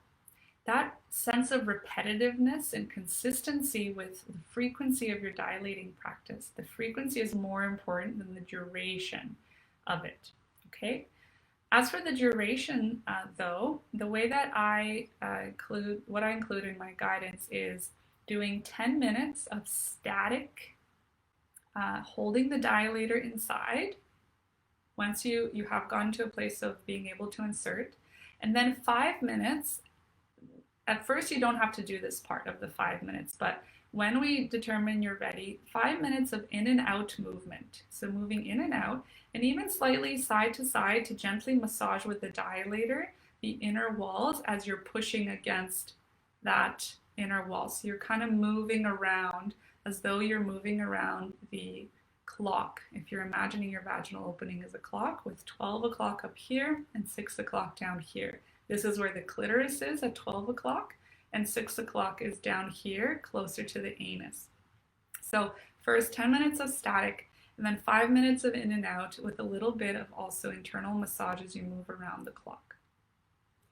That is the timing recommendation. Some people find that doing dilating in the morning works better for them, and other people find that the evening does. For me, it was the evening because I felt that I now was done everything I wanted to do that day, and I didn't have very many things on my mind at the end of the day compared to the morning. And so I also found my pelvic floor muscles were more relaxed. However, some people might find that in the morning, they're more naturally lubricated, for example, which helps for their dilating practice in the morning. Speaking of lubricant, insertion needs to happen with lubricant on the dilator, and this is very key. Sometimes there's this aversion to lubrication, thinking that we're not good enough if we're not lubricated enough naturally. Let's throw that idea out the window. That is not true. In fact, it's been proven in a beautiful book called Come As You Are. It is talked about how there's no relationship between how turned on you are, how turned on you feel, and the amount of natural lubrication that tends to happen. That relationship there is quite random, in fact, and for different people it's different. So you may be very turned on, but feeling less lubricated than another time when you're super lubricated, but you actually aren't feeling turned on at all. So keep that in mind. In terms of lubricant, if you're working with silicone dilators, it's very important to be using water-based lubricant. If you use a silicone-based lubricant on silicone dilators, what will happen is that they'll start to degrade. The material of the silicone will. And so a water-based lubricant that is really great is by a brand called Good Clean Love. I write why in a blog post. It has to do a lot with pH levels, where the pH needs to be as close as possible to your vaginal flora, and it also has to do with an osmolality level. So your lubricant is not pulling away moisture from your body, and your body is not pulling away moisture from the lubricant. So it needs to be isoosmotic, and Good Clean Love is a great brand for that. I can also include a link of that as well in the home play activities. Silicone-based lubricant is fantastic if you're working with something like plastic dilators, and later on when you're moving to penetrative sex, which also works with condoms. And I love this Uberlube silicone lubricant. It is incredibly silky smooth, but you should not use it with silicone toys. So Elle says, I have that book and have started reading it, but haven't got that far in it yet. I'm so glad you have it. That is a very high recommendation of mine. It's a fantastic book. So Elle says, silicone is better with which kind of lubricant? So silicone toys are better with water-based lubricant. So it's very important that we're using water-based lubricant with silicone toys. So a good way to remember that is that silicone toys and silicone lubricant do not mix. We need to be using water-based. The thing with water-based lubricant though is that it starts to become more sticky and it starts to evaporate faster simply because it's water-based and water evaporates. And so you might find that it takes a while, especially if you're using a water-based lubricant that doesn't have a good pH and is not isoosmotic. It might take a while for you to find a lubricant that is very smooth and silky. Good Clean Love is a good option for that. There's also other ones like S-Liquid or Sliquid. Slippery Stuff is another good one that I've heard people recommend. The Yes brand as well. But I have more specifics on the pH levels and isoosmotic or osmolality levels of those lubricants in the blog post that I wrote on the topic. Yeah, water-based. Some people prefer to use coconut oil, and that's also great. I haven't heard it to be degrading for silicone toys, but I didn't use coconut oil myself. P says, have you used Pyrex dilators? I have a couple of sizes, not a whole set, and I wonder if water-based is the best. That's what I've been using, but perhaps it's not ideal. I like the Pyrex ones, especially if you warm them up and they stay warm. Yeah, warming them up. I actually haven't used Pyrex dilators, but what I could do is look into them and share my thoughts later with you if you'd like to message me. So another aspect of lubricant that you could consider is CBD infused. CBD can help with healing of scar tissue and bringing more blood flow to the area as well. So CBD water-based lubricant like this one is something that you can consider if you'd like. There are lots of options out there. So let's talk about angle of insertion. You're welcome. So an angle of insertion, and I'll use a slightly longer dilator so you can see this more clearly. First, a disclaimer that an angle of insertion that I'm explaining worked for me may not work best for you, but I'm going to tell you about what to do to really find out what your ideal angle of insertion is. This will also be impacted by how you are laying on the bed or in what position you are. But for now, we're going to imagine that you're laying on the bed and you don't have your pelvis tilted any particular way, overly kind of emphasized. So you don't want to be tilting your pelvis up or down. We just want to be laying in a neutral position with our pelvis comfortably on the bed. Then, as I explained in the video guidance, you would be doing your breathing exercises in your reverse Kegels to the point in which you feel like you have acute awareness and control of your pelvic floor muscles, and you've asked yourself, your yoni, your vagina, as to whether it accepts insertion today, whether your body would like a visitor. And only if we're a yes, we're continuing forward. So the insertion would look like this. So this is your vaginal opening, and this is the ceiling here. You're on the bed right here. Very often, what works for people is to have the dilator be inserted facing slightly upwards towards the ceiling. So the angle of insertion is slightly upwards like this towards the ceiling. This is what worked best for me in most cases, and especially in the beginning of my journey when my pelvic floor was more tight. As we learn to relax the pelvic floor muscles, this angle of insertion that's ideal for you may actually change. So keep that in mind. Now, how do you find out what is the best angle of insertion? After you're breathing, you're doing your reverse Kegels, you're going to insert, and what you'll do is you'll actually let go of the dilator. You'll relax your arms by your side, and you're going to continue the breathing and reverse Kegels. Now, sometimes some people find that the dilator gets pushed out by the pelvic floor muscles. That's a very common experience. Very common also is burning, stinging sensation. Again, we're wanting to keep that below a 3 out of 10, and I can share more about how in the video guidance. But keeping your arms out to the side now, if it's starting to come out, you can gently hold it in place, but without pushing and guiding it in any which direction. Holding it there and having your arm out to the side ideally, you're going to wait for your body to actually give you a clue as to what the angle of insertion is that is ideal for you. So if right now it's up to the ceiling like this, what might happen is that your pelvic floor muscles, as you are breathing and relaxing, they are going to give you the clue that in fact it should be straight. And how that looks like is the dilator goes in the angle that is actually ideal for the vaginal canal. All of our vaginal canals are angled slightly differently. In fact, one vaginal canal can be slightly to one side, side to side, rather than up or down. And so after about 20 seconds of allowing your body to give you the clue of what the angle of insertion is for you, you're going to go with that. So then you can take the dilator again and you can continue inserting, having learned what your body is trying to communicate, that in fact this is the angle of insertion that we want to work with.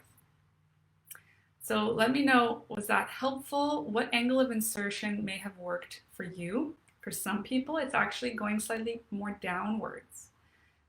So there's no one particular right answer. Oh, and I have this dilator set here that I didn't show you. I forgot to show you. This has little hearts at the bottom, at the base. And this is a Blush Novelties dilator set that is actually the most flexible one on the market.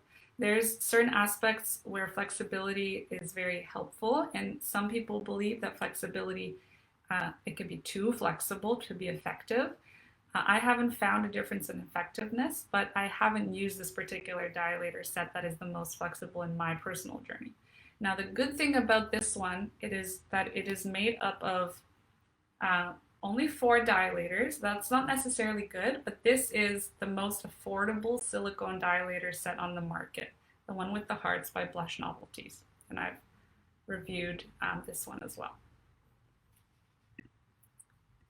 Oops. Okay, so that was a bit on the angle of insertion. We talked about timing. Yesterday we talked all about the role of pleasure, so I'm not going to go into that deeply, but movement of the cervix happens when the brain gives the cue to the cervix and the vagina that sexual arousal is happening. So the cervix is working with us to create space for penetration, and it's incredible how wise the body is and why we really should incorporate pleasure in the dilating practice. And not only genital stimulation is what we're talking about here.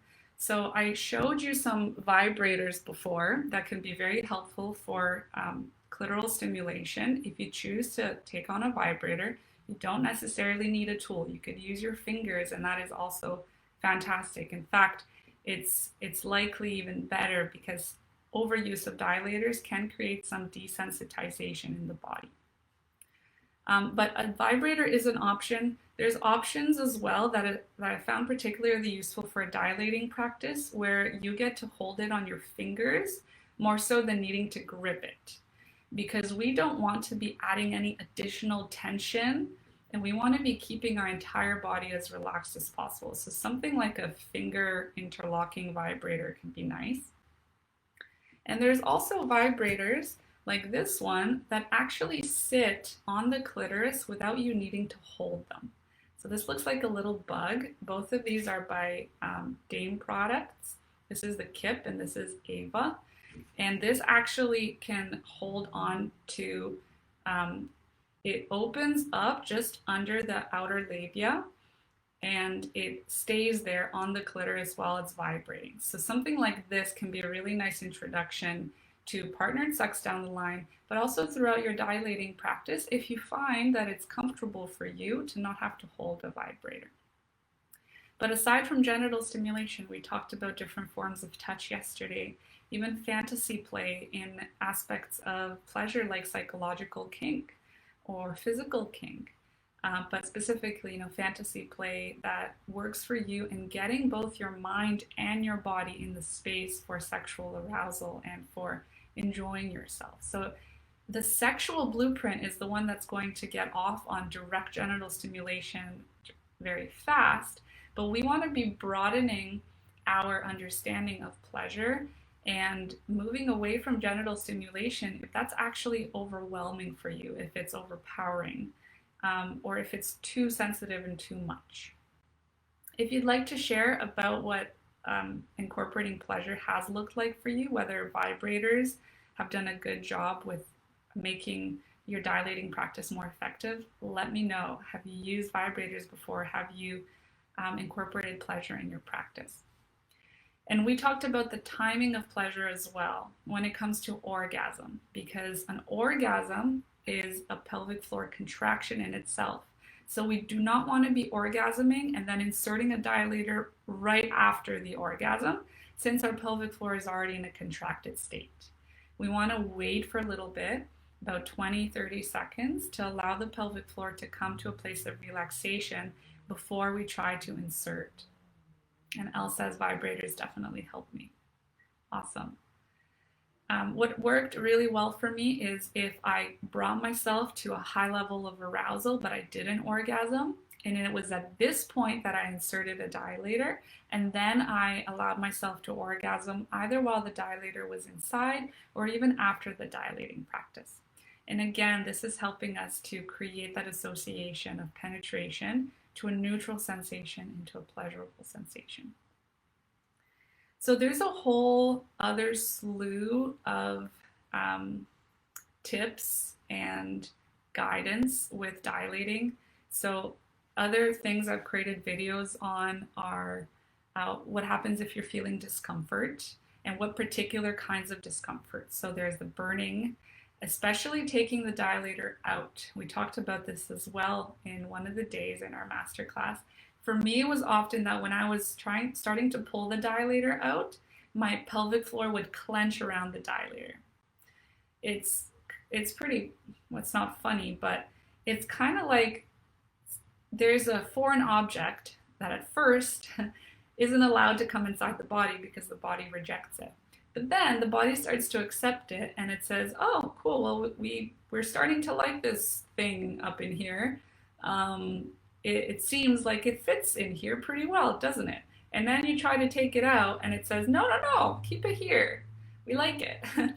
In many ways, that is because the pelvic floor in itself is tight and we haven't maybe yet created that deeper layer of awareness and control of the pelvic floor to be able to start to pull out while relaxing the pelvic floor.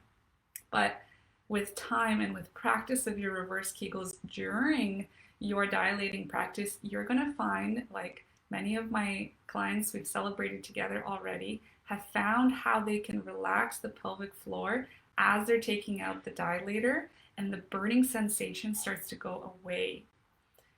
And that just opens up a whole new world of possibilities of how dilating feels for you. And says, I do have a vibrator, but it doesn't feel comfortable to me. Good. And good in a way that you have the awareness that it doesn't feel comfortable, and we can work to find other ways in which you can create a buildup of pleasure in your body without the use of a vibrator. And I'm also curious whether it hurts for you and whether it feels uncomfortable on there is discomfort there actually when you're using vibrators or pain, because this could give us some insight into the sensitivity of the tissue on the vulva, and then that's another thing to explore as well. Then I've included a video as well on how to actually insert a tampon for the first time, what the angle of that looks like, how to stand What are the different positions that work for people? Sometimes it's a deep squat. And so when you get to about a size dilator of even 1, but ideally 2, you can start to use tampons and have that milestone under your belt. There's things in guidance on transitioning sizes. When do you know that you're ready to transition sizes? What happens if you're feeling like you're hitting a wall? Could that be the cervix? Is that the pelvic floor muscles being tight? And what to do about that?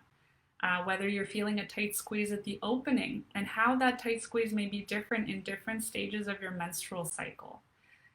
What is the relationship there? And sometimes we can get so frustrated that when we're coming closer to our bleeding time, that we actually experience a lot more discomfort and lack of relaxation.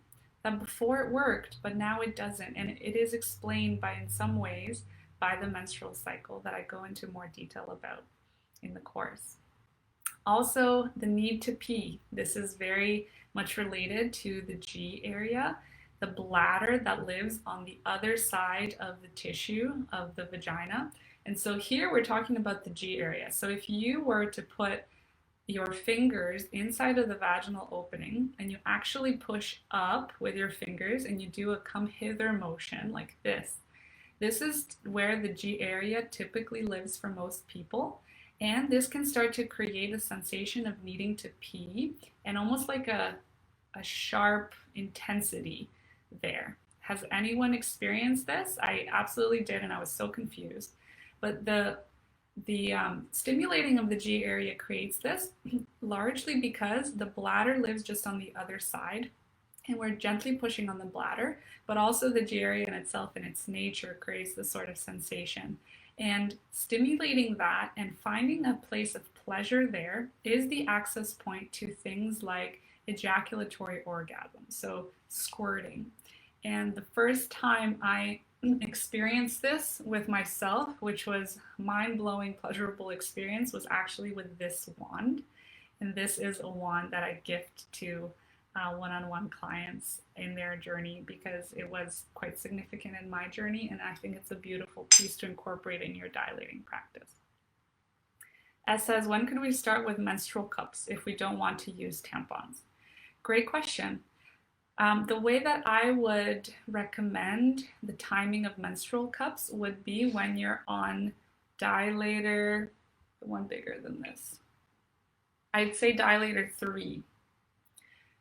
Why? Because that is you already being used to being on dilator 3 with discomfort less than a 3 out of 10. In fact, when you transition sizes, we want you to be at a 1 out of 10 maximum. That's kind of a range and recommendation of when you're ready to move up another size. And I go into more detail about this, but I would say dilator number 3 of a typical 8-piece set would be most ideal for menstrual cups if you don't want to use tampons. There's so many reasons not to use tampons, so I absolutely hear you there. And it's more the feeling of having something cold and not human down there. Yeah, the sense of cold doesn't help, does it? It feels foreign. And please know that when you do move on to working with your partner in this practice and you do have something human, his penis, or if your partner doesn't have a penis, fingers down there, it feels a lot more friendly and a lot more natural. And that is when you're going to be able to put your dilators away and not need to touch them again, which is an amazing feeling. You're welcome. In that, we also, when you get to the last dilator size that you want to work with from your set, it's important for most people to also work with a tool that has a penis shape. Why? Because we want to be introducing one little factor at a time and getting comfortable in our bodies of using the tool that has a penis shape before moving onto a human being that has a penis and that we're not in control of, right? So see the difference there. When there's a human being that you're working with at the tail end of your dilating journey, that is not one that you're holding and guiding inside, the dynamic changes. And so it's important that you're getting used to a penis shape both for the emotional aspects that might be relevant there, but also for the physical shape of it. And so this may include a dildo, a silicone dildo ideally, or it could also include a tool that has slightly more of a head like this. This is a crystal wand, and this end is more of a bulb. But an end like this could be something to work with that looks a little bit more like a penis. And this is going to give you the confidence that you can actually insert something more bulbous like this and feel comfortable with it, because the sensation is different than the rounded dilator. As well, glass is something fun that you could work with, and this is another idea of slightly that head shape. So a penis-shaped tool is nice for the transitioning, especially because a lot of us may have an aversion to the male body in itself. And part of the emotional healing journey and also the subconscious programming work can help to create a sense of peace and celebration about the penis and what that symbolizes for you. So sometimes it's not only about the physical part of working with a penis-shaped tool, but it is a lot about the emotional layers there that exist for you in the male human body. So that would be in the emotional aspects of the healing journey. Now, transitioning to partnered work though. If you are with a partner already, you may decide that going through most of the dilating process without your partner present is what is going to be best for you. And for most people, that is the case. What do you think? Would you feel more comfortable starting with dilator 1 by yourself, or would you feel more comfortable starting from the very first step of the process with a partner if you do have a partner available, and willing and excited to be part of that journey with you? What's your preference? For me, I preferred to work with the first dilators all by myself, and only to consider introducing a partner into the process only when I was getting to about the size of the partner's penis. And that tends to be what a lot of people do. When you're starting to introduce a partner into the equation, I have a lot of guidance on how to do this very slowly, step by step, where again, it's called titration. It's when you're dipping your toe and then you come back to safety. And you're dipping your a little bit more of your foot and you're coming back to safety, so that we're not overwhelming the nervous system and we're not actually having the alarm bells go off. That's when the tightening response gets activated. And that's when the cycle of pain deepens. So when introducing a partner into the equation, we want to be starting with literally having the partner sitting in the room next to you while you are dilating in your room. That is what we're talking about by starting slow. For you to have the knowledge that maybe even they're just in the house. Then for you to know that as you're dilating, they're in the room nearby to you. Then when you feel like you're comfortable with that idea, when you're successfully continuing your dilating practice, knowing that your partner is in proximity, then you invite them to be in the room with you. N says definitely by myself is the preference. S, starting by myself, and when I feel comfortable with the size I'm using at that time, he can join me. Nice. L, definitely starting by myself and then introducing my partner. Cool. Beautiful. That's perfect. So when we invite the partner inside the room, first, we actually want them to be sitting in a space pretty far away from us in the room. And in fact, not looking at us as we're dilating. So this is one thing that I haven't really heard before in any dilating guidance, but I feel that it's incredibly helpful and effective in that titration practice. So really dipping a little bit and then coming back to safety. And them not looking at you can also even be something that increases the level of turn on for both of you in the dilating practice. Maybe it's enticing in some way. And from this place, when you're feeling like you have still the full control of your pelvic floor as you're working with that dilator size that you're on, let's say it's similar to the size of your partner's penis or anything else you'd like to use, Then you can transition to having your partner be in the room, but them looking at you and actually observing you as you dilate. This is a massive shift from not having their eyes on you to having their eyes on you. And if we make this shift too quickly, we might throw the whole system off balance already. And we might create that anticipation and that tightening effect. So they're observing you. Then we move them closer in proximity to you. Maybe they're laying on the bed, but now they're just reading a book by your side as you're doing your dilating. Then we add a little bit of touch. So we have their hand on your body, maybe just on your shoulder at first, and then on your leg. And slowly but surely, we introduce them into the dilating practice in a way that feels safe. So that means having a conversation about it before they are going to be inserting a dilator, meaning you set up what it means for them to insert a dilator. First, perhaps you hold their hand while they're holding the dilator and you actually guide it. You show them what it looks like, what the speed is like. You set up a code word of what it means to stop, to pull it out right away. And you create this dynamic of trust and safety through the entire process with a partner. After that, they're using the penis-shaped tool with you and not the dilator. And then they're transitioning to using their penis.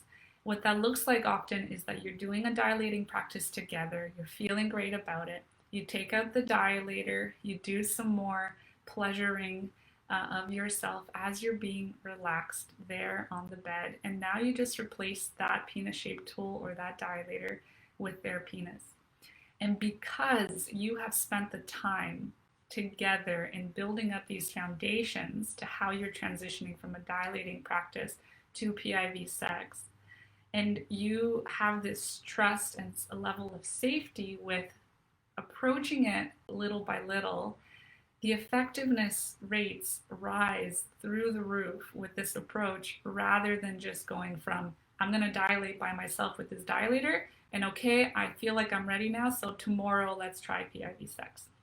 I found that this isn't as helpful.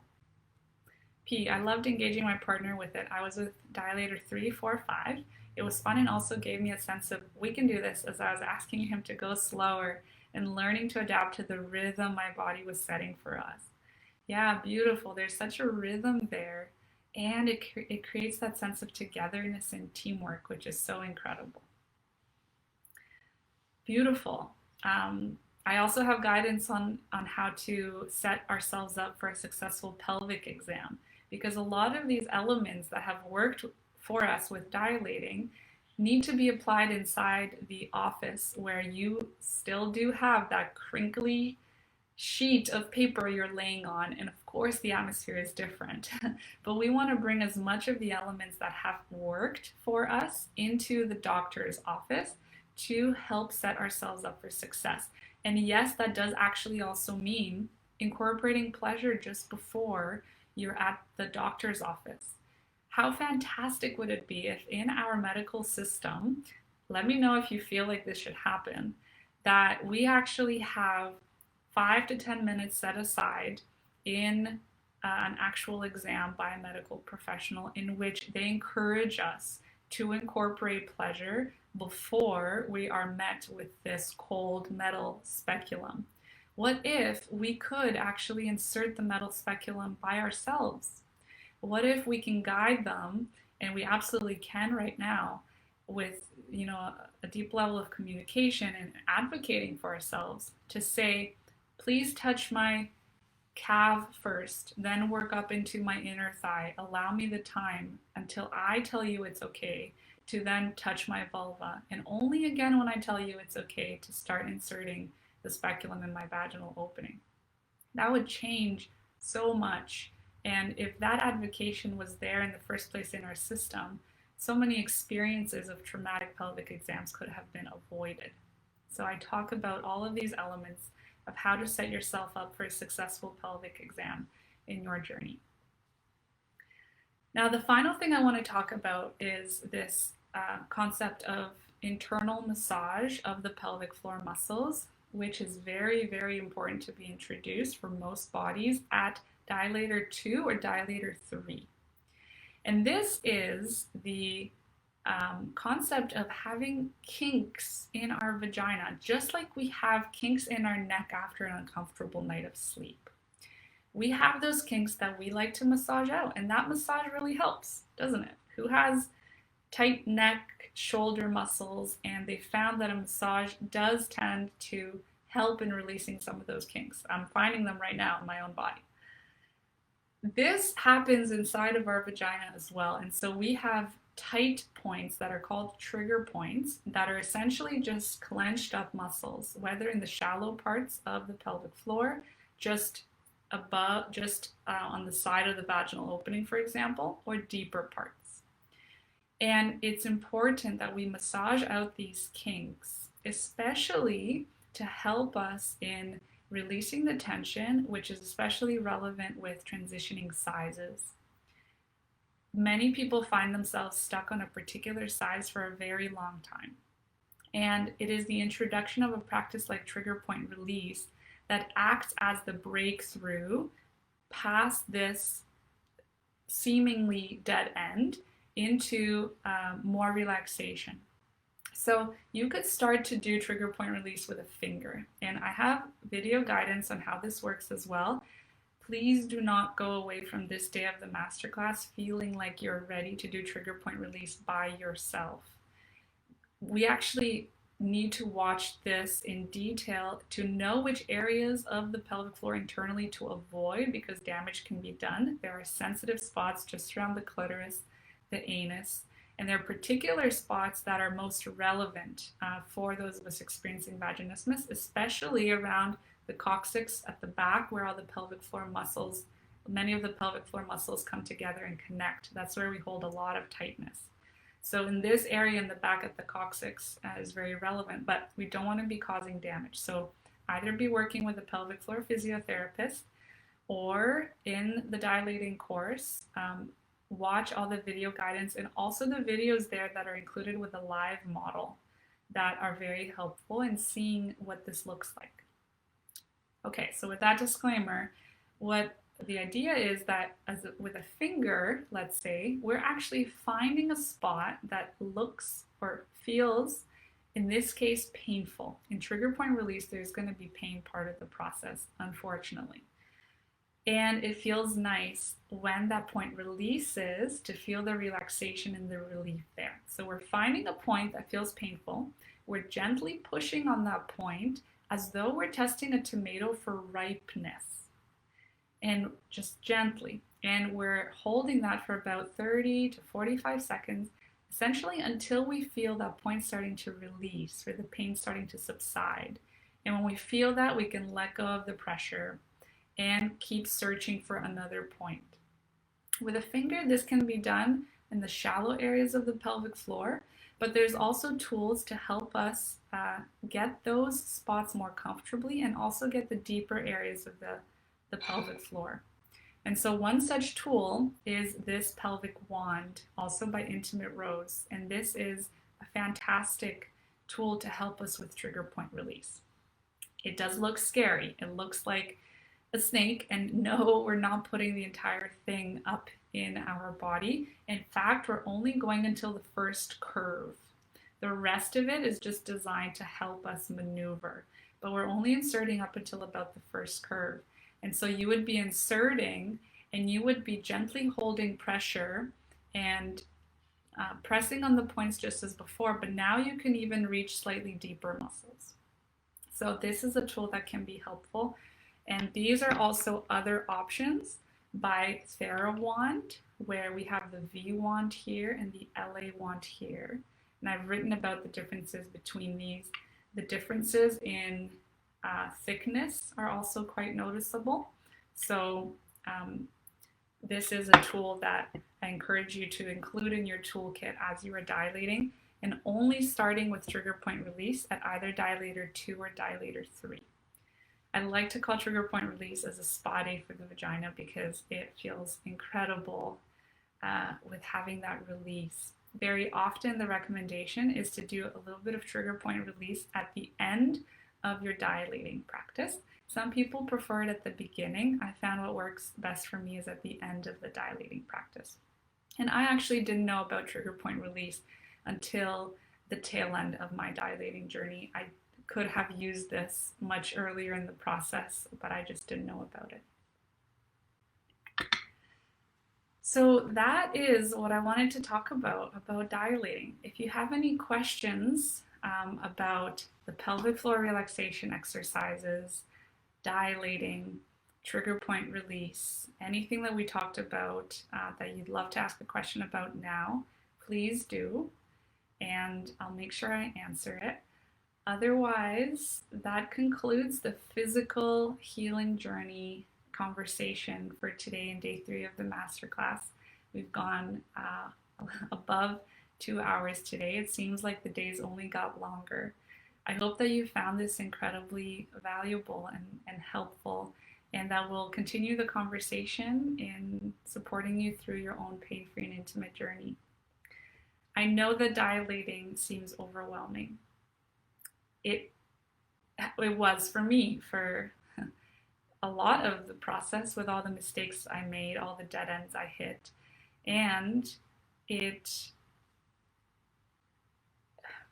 what I'm trying to say, that it's overwhelming, but it's worth it. And it's important to take our time through it and not apply the same strategy of just pushing through and beating ourselves up over how long it may be taking at first.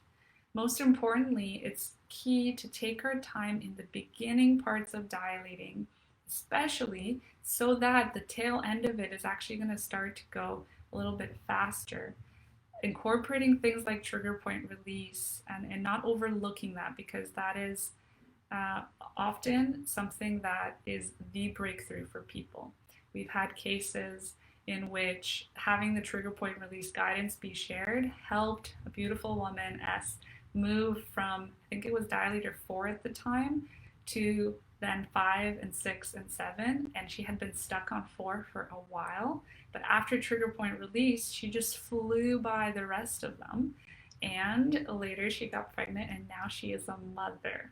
It was so amazing celebrating that with her. As if you're listening, congratulations again on your beautiful baby boy. So that concludes day 3. I will chat for another 5 minutes about how you can get additional guidance that you deserve together with me if that resonates for you. Elle says, wow, thank you so much. It was so helpful and valuable. I'm extremely grateful for all the tips and tricks you told us. You're so welcome. This was so wonderful, and I'm going to rewatch all 3 videos and take some notes as well. You're so welcome. I'm so glad to hear that. If you would like to continue working together, of course, the most deep dive into this is a one-on-one journey. And this is 4 months together, in which the goal is at the end of the 4 months that you're having pleasurable, penetrative sex. And yes, this has happened before. It is absolutely possible for you as well. And like I explained in how the timing of all this works, we really are starting with the emotional healing, getting pelvic floor relaxation exercises underway at the same time, then moving into a pleasure exploration, safety in the nervous system, tension and trauma releasing exercises, subconscious programming. And only after that do we start dilating, when we know that you're ready for the process. And again, nice and slow with dilating, just like I had explained with all of the preparation steps. So that's the one-on-one option. As well, we're starting a group program in March, in which we are taking on the same structure, but now you're together with a group going through the process. And there's that community feel where you get to share with each other the wins, the milestones, the guidance that you've come up with. And we are definitely going to be going into each person's unique experience, with which the entire group, I'm sure, can benefit and relate to. So that is starting in March. And if you'd like to join us, shoot me a message and we can talk. And finally, another thing you could do, if you feel like you'd like to go through this guidance on your own time from the comfort of your own home without my involvement with you over video, as would be the case with the one-on-one journey or the group journey, you may decide you'd like to invest in the online courses I've created. And that comes with an online Facebook community just like this. It's a particular separate community that we've created that's also entirely secret, in which you get to ask questions in that written way, and I get to support you through your own process with the online courses. With all of this, you also get a digital planner, which I think is a really beautiful bonus that many of you have loved in keeping track of not only your vaginismus journey, but also your life, practicing gratitude on a daily basis, celebrating your wins, and all sorts of other good stuff. So those are the options. I offer consultations as well. If you'd like to see all of these in the same place, go to katrinwithlove.com/journeys, and you're going to see all of the options there for you on what your next steps could be. So your home play activity for today is to tune into how you're feeling, what part of the process you're in. Do you feel ready to take the next step? And the home play activity, if that is the case for you and you're feeling like you want to do something in your vaginismus journey to continue making the beautiful progress that you already are, by being here already, you are on this path. Pick what that one next step is going to be for you. One simple step. It could be reaching out to me to ask a question. It could be researching which dilator set you might like to get. It could be reading up on reverse Kegels or investing in one of the courses to get you started with building momentum. Maybe signing up to work together one-on-one or in the group. Or maybe it could be speaking to your partner about something that you've learned this weekend or these 3 days. Or a friend, or opening up to a parent. Whatever that might be, that one next step I trust is going to be perfect for you. And your home play activity is to choose that and to go out and bravely do it. Take that leap of faith. It is going to be so worth it. I promise you, with each leap, one after the other, one step at a time, you are going to get to where you want to be and have fun doing it. Be in pleasure while doing it. So Anne says, thank you so much. I feel much more confident now about starting to use dilators and also hopeful to feel better soon. I'm so glad to hear that. You're so welcome, S. Lisa says, thank you so much. Really useful and great to feel less lonely in the journey. And P also shared a recommendation for that Good Clean Love lubricant in the UK with a discount. Awesome. Thank you, P. So that's it. Thank you so much for being here. Congratulations on your resilience and your commitment to yourself, the love for yourself you've been showing. I'm sure we're going to keep being in each other's lives, and I am so excited for what awaits you in your life. Remember, you deserve it all. You deserve the pleasure, you deserve the healing, and you deserve to meet all of your intimacy goals that you have and have fun in the process. So thank you. I love you, and have a wonderful rest of your day. Bye.